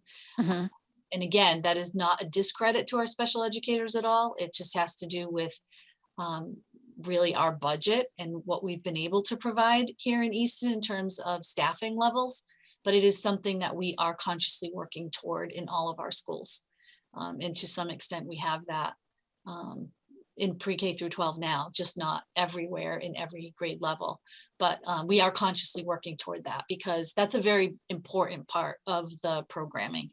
It's not just the program that's bought, it's the curriculum that's being written, which is again why we strategically have Ann Weintraub working just with grades pre-K to 2 at first, and then pre-K to 5, and why we're working toward the co-teaching model as well. Okay, that's great. That's great to hear. Thank you. Any other questions or comments? I can't see everyone all at once. All right. So we need to vote on accepting these superintendent goals. So may I get a motion to accept Dr. Cabral's superintendent goals for the year 2021 through 2023? O'Neill, so moved. Could I just add a comment that they really are outstanding in terms of the level of comprehensiveness and creativity. Thank you. I get a second? Star second. All right, roll call vote. O'Neill, yes. Durance, yes. DeLuca, yes. Wiseman, yes. Star, yes. All right, thank you. All right, public comment? I have that due this evening. Amy Duffy, 178 Washington Street. Now that the vaccine is approved for 5 to 11-year-olds, is there a plan to lift the mask mandate if the school, including teachers and students, reaches 80% vaccination rate? I recently found that it will be up to each school district to approve this. But according to the CDC, towns can lift the mandate if the vaccination rate is 80% or above.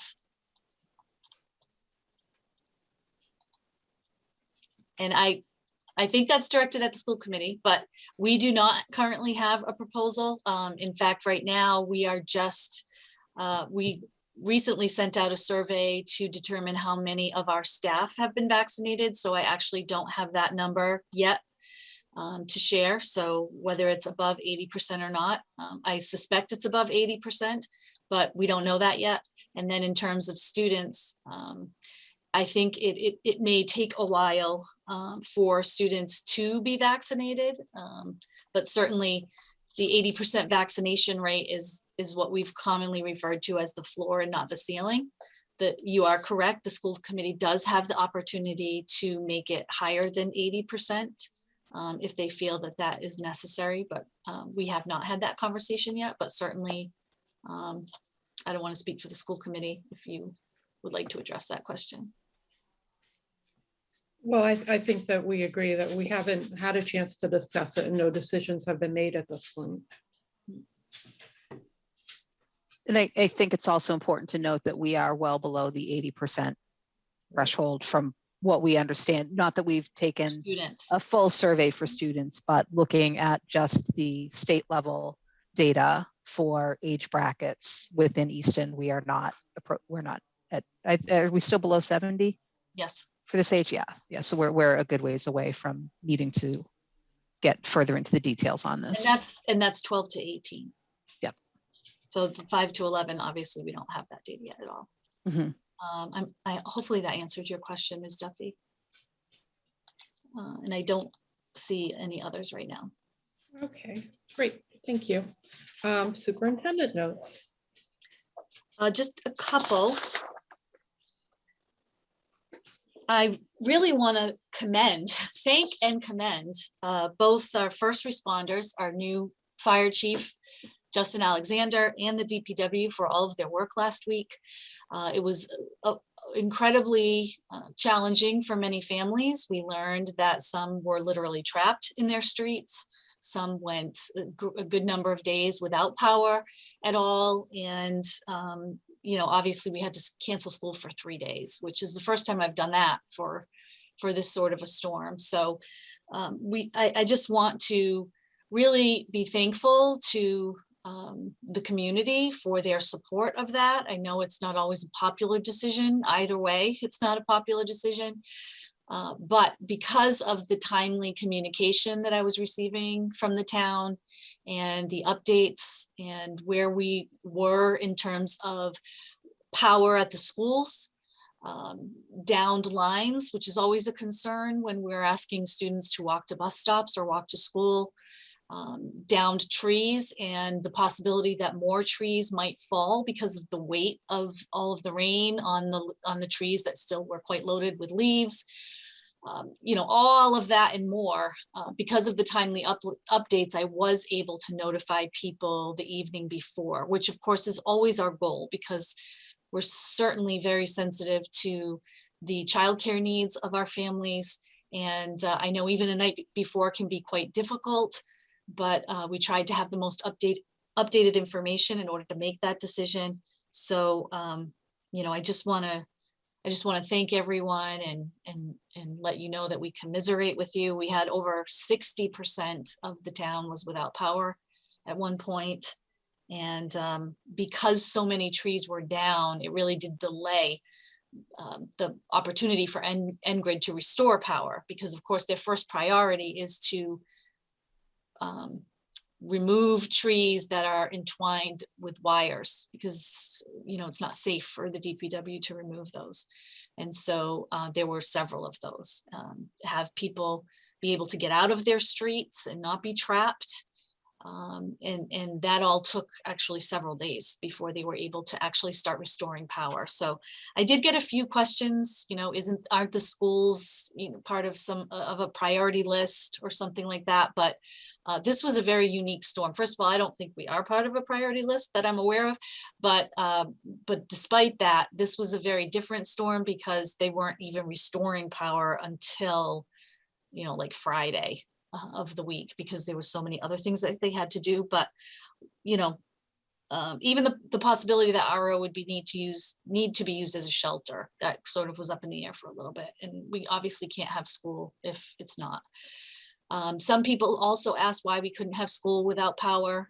In addition to all those other reasons, you know, trying to get people to school safely, we had this year in particular, we have our univents and our air purification systems, which are really critical to our operations this year with COVID.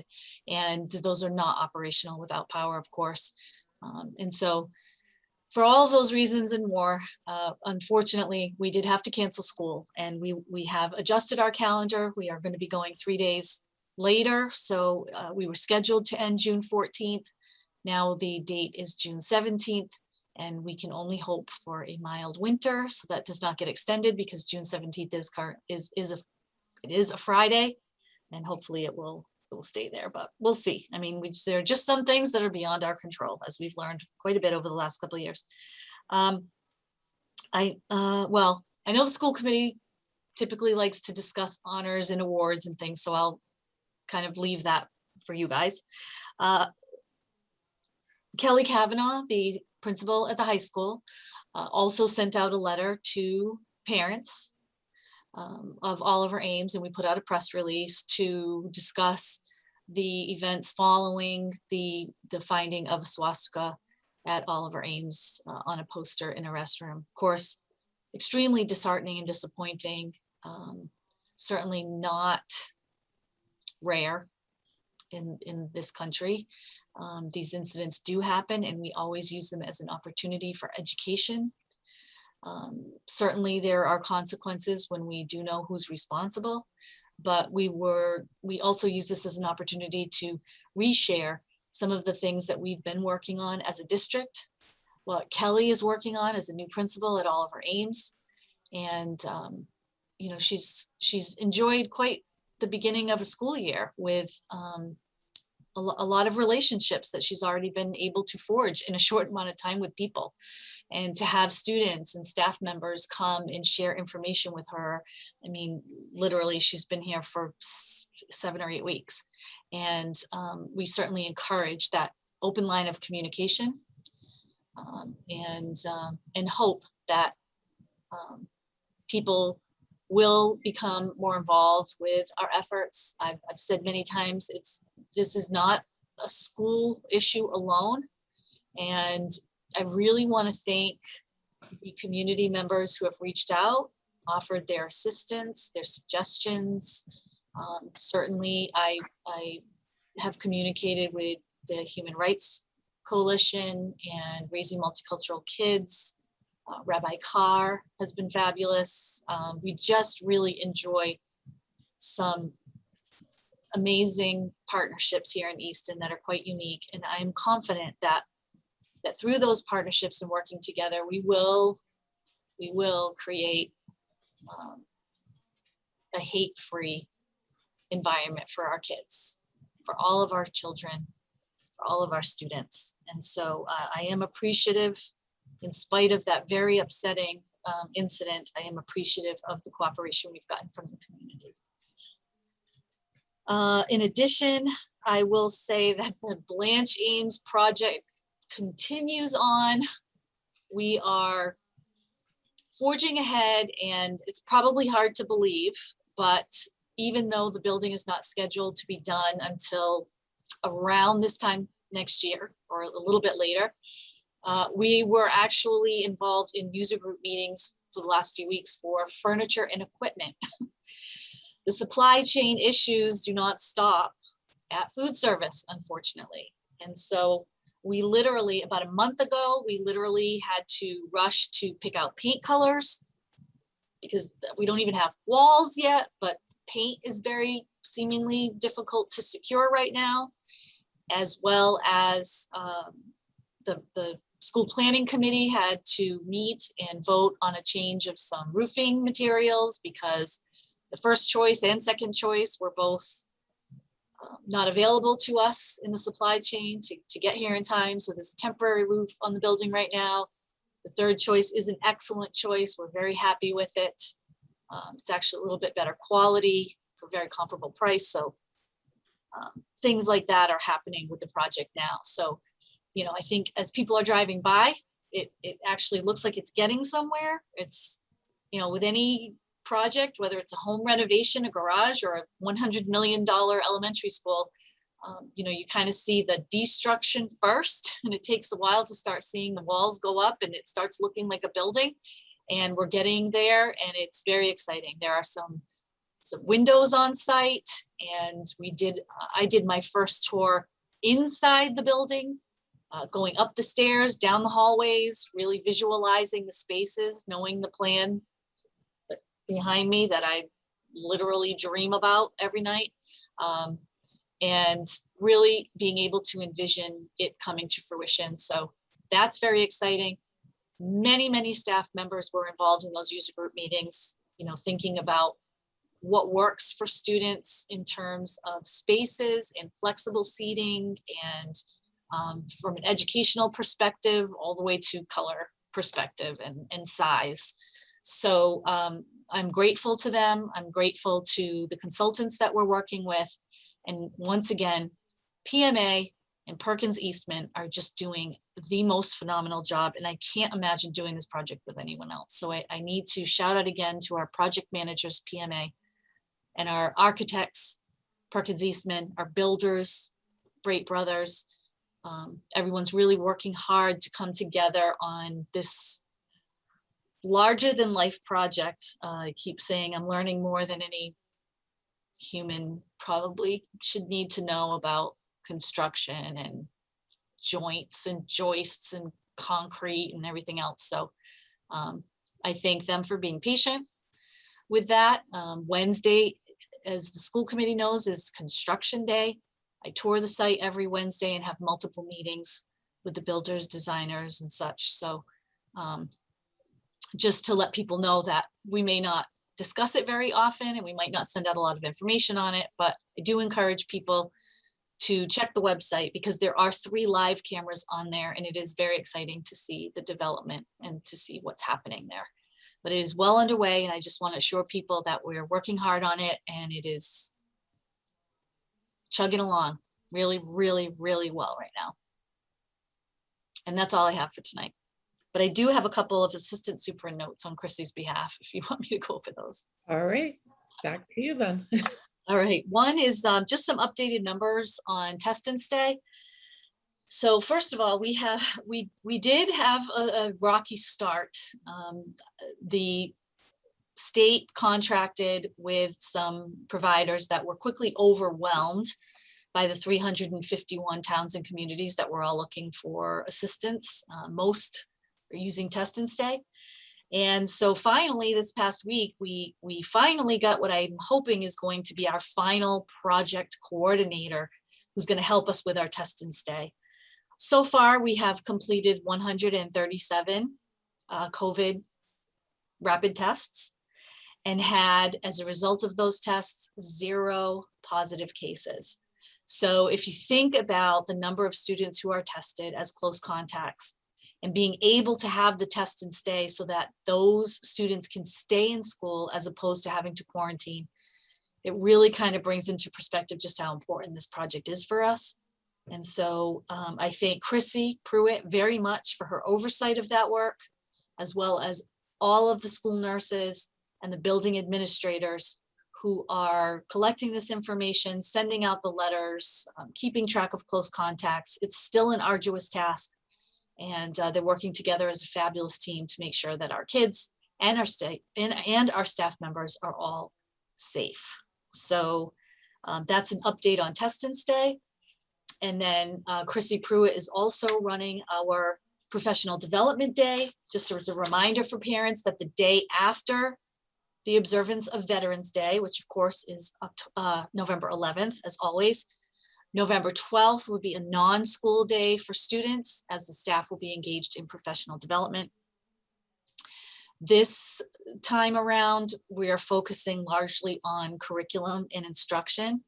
And it has been tailored. I think the agenda is about 4.5 pages long, because it has been tailored specifically to each grade level and content level to what the educators are asking for. We have a wonderful professional development committee that's working with Chrissy, both at the elementary and secondary level, asking for and advocating for exactly what it is they want to work on.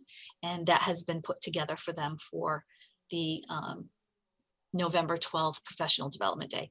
In addition, I had mentioned previously that we are working with William James College on some mental health programming. And I'm pleased to say that Dr. Nadja Riley has been doing a lot of work with the cabinet, also our therapeutic staff, and she's going to do the introduction to our Professional Development Day for all of our staff on that date, and then work with our school adjustment counselors and guidance counselors later in the day. So that is in person and scheduled to be a very good day.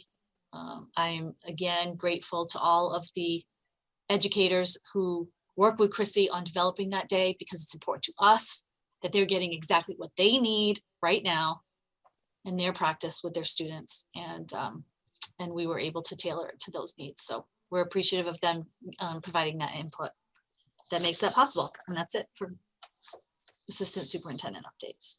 All right, thank you. School committee notes. Caroline? Well, I really just have a couple questions for you, Leisha, if you don't mind. I'm just wondering about some communication initiatives. You know, we certainly were aware of all of the challenges, or at least of many of them, that food services, for example, has been facing. But I think that given what I've read on some Facebook comments, a lot of parents are not aware of these challenges and are, you know, frustrated with limited offerings and, you know, some other issues. And I'm just wondering, do we have some kind of plan to really get the word out to parents about these multiple challenges that we're facing in relation to food services? I mean, as I mentioned earlier, it is a nationwide issue, but I think, you know, not everyone is aware of that, number one, but number two, you know, people are mostly focused on, you know, what their own kids are being provided. And just in relation to that and the subject of communication generally, the other thing I'd love to see get out there more is the information about our partnership or joint venture, however you want to word it, with Anti-Defamation League, because one of the other things I've read and really been very disappointed, because I know you've spoken repeatedly at school committee meetings and extensively about this really quite long-term relationship at this point, and how important it is to us. But many parents who were understandably very upset to hear about the incident at the high school seem to think that we just haven't been doing anything, which couldn't be further from the truth. So I'm just wondering, generally about maybe how we can find a way to communicate more. I mean, I see today there were maybe 18 participants in this meeting. Obviously, people could be watching us on Facebook Live as well. But, I'd love to be able to have those two issues in particular, kind of communication about them, get out to more parents if we can find a way to do that. Anyway, thank you. Yeah.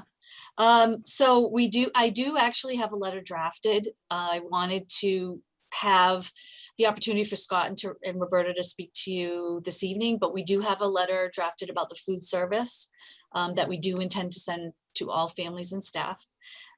In terms of the ADL info, yes, we absolutely are doing a lot of work with them. As you said, just to quickly highlight, we did have dozens of students go through a very directed peer leadership training there.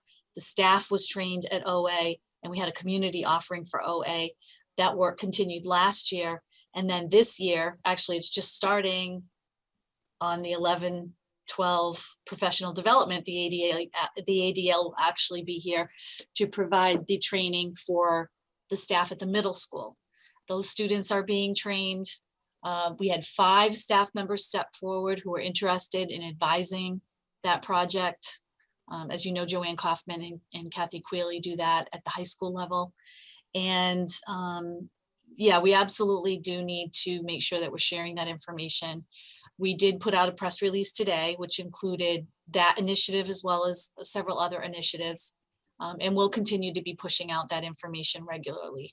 Now, I appreciate the feedback because, as you know, I'm not on those websites for several reasons. So it's very helpful to know what people's questions are about. I will tell you that I really don't receive any questions about these things. I receive most of the questions through you as the school committee. So I will just throw that plug out there that we really, really, we relish, frankly, the opportunity to provide information to people, to answer questions, and certainly appreciate people reaching out to us for that information, as opposed to, for example, discussing it or making comments or judgments about it on social media. So I just want to throw out that invitation again, that we're more than happy to address any questions. Kelly Kavanaugh is having her principal coffees. Please join her for those. She's very excited about meeting people in the community. And yes, we will push out more information in writing as well about the ADL and also other initiatives that we have been working on and continue to work on. So thank you for that feedback. It's really helpful. Thank you, Alicia. Also, okay. Jen? Do I get to do the sports update? I'll do music.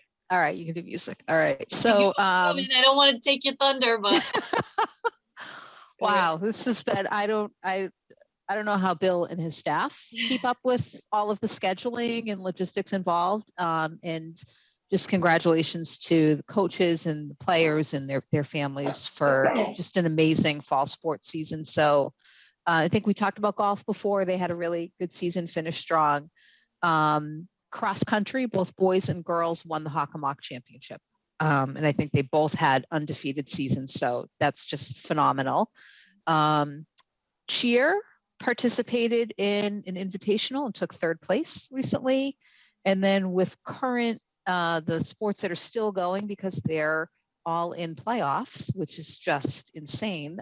Field hockey literally just won a game in overtime about 5 minutes ago, I think. So that Oh, tweet good. just Thank came you out. for that update. I wasn't. Yeah. Yeah, they went into overtime, and then Oh, I was great. kind of, Phew. yeah, I found the YouTube thing and I was like, I think that's a win. And then Bill just tweeted it. So Oh, nice. yeah, so field hockey won, so they advance. Volleyball has a game tomorrow. Boys soccer and girls soccer both have playoff games on Saturday. So super exciting. I think they're all home games, it looks like, coming up this weekend. So hopefully a lot of people will turn out for those and support our student athletes. And then I think that's all I had. Good CPAC parent support group meeting within the past couple of weeks. And I think that's it. So Michelle, off to you for the exciting music department updates.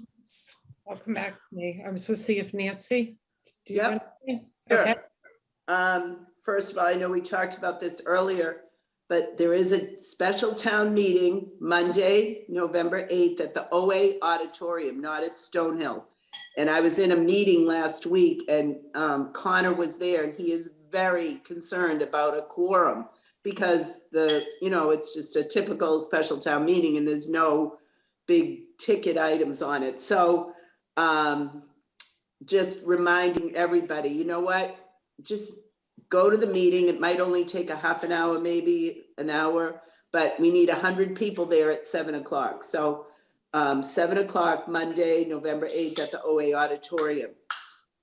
I had a conversation with one of the school nurses yesterday on just totally unrelated item. And I asked her how it was going. And she said, this test and stay is really good, but the paperwork involved is immense. So kudos to the nurses for not only taking care of the test and stay, but also, dealing with all that paperwork. And also, again, thank you to the DPW and the fire department, police, all those that helped during that awful storm last week. And I hope we don't have any more days off because that takes us way into the next week, which is like a Tuesday. Mm-hmm. And then I also wanted to ask, I don't know, Michelle or Jen, either one of you going to the MASC annual meeting, either virtually or in person?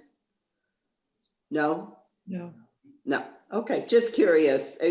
I was going to sign up and I did not. Other things are going on. So, but it's usually a very cool thing to go to. All right, I think that's it. All right, thank you. Jackie? Nothing tonight, thank you. Okay. Music. So the marching band had a phenomenal season.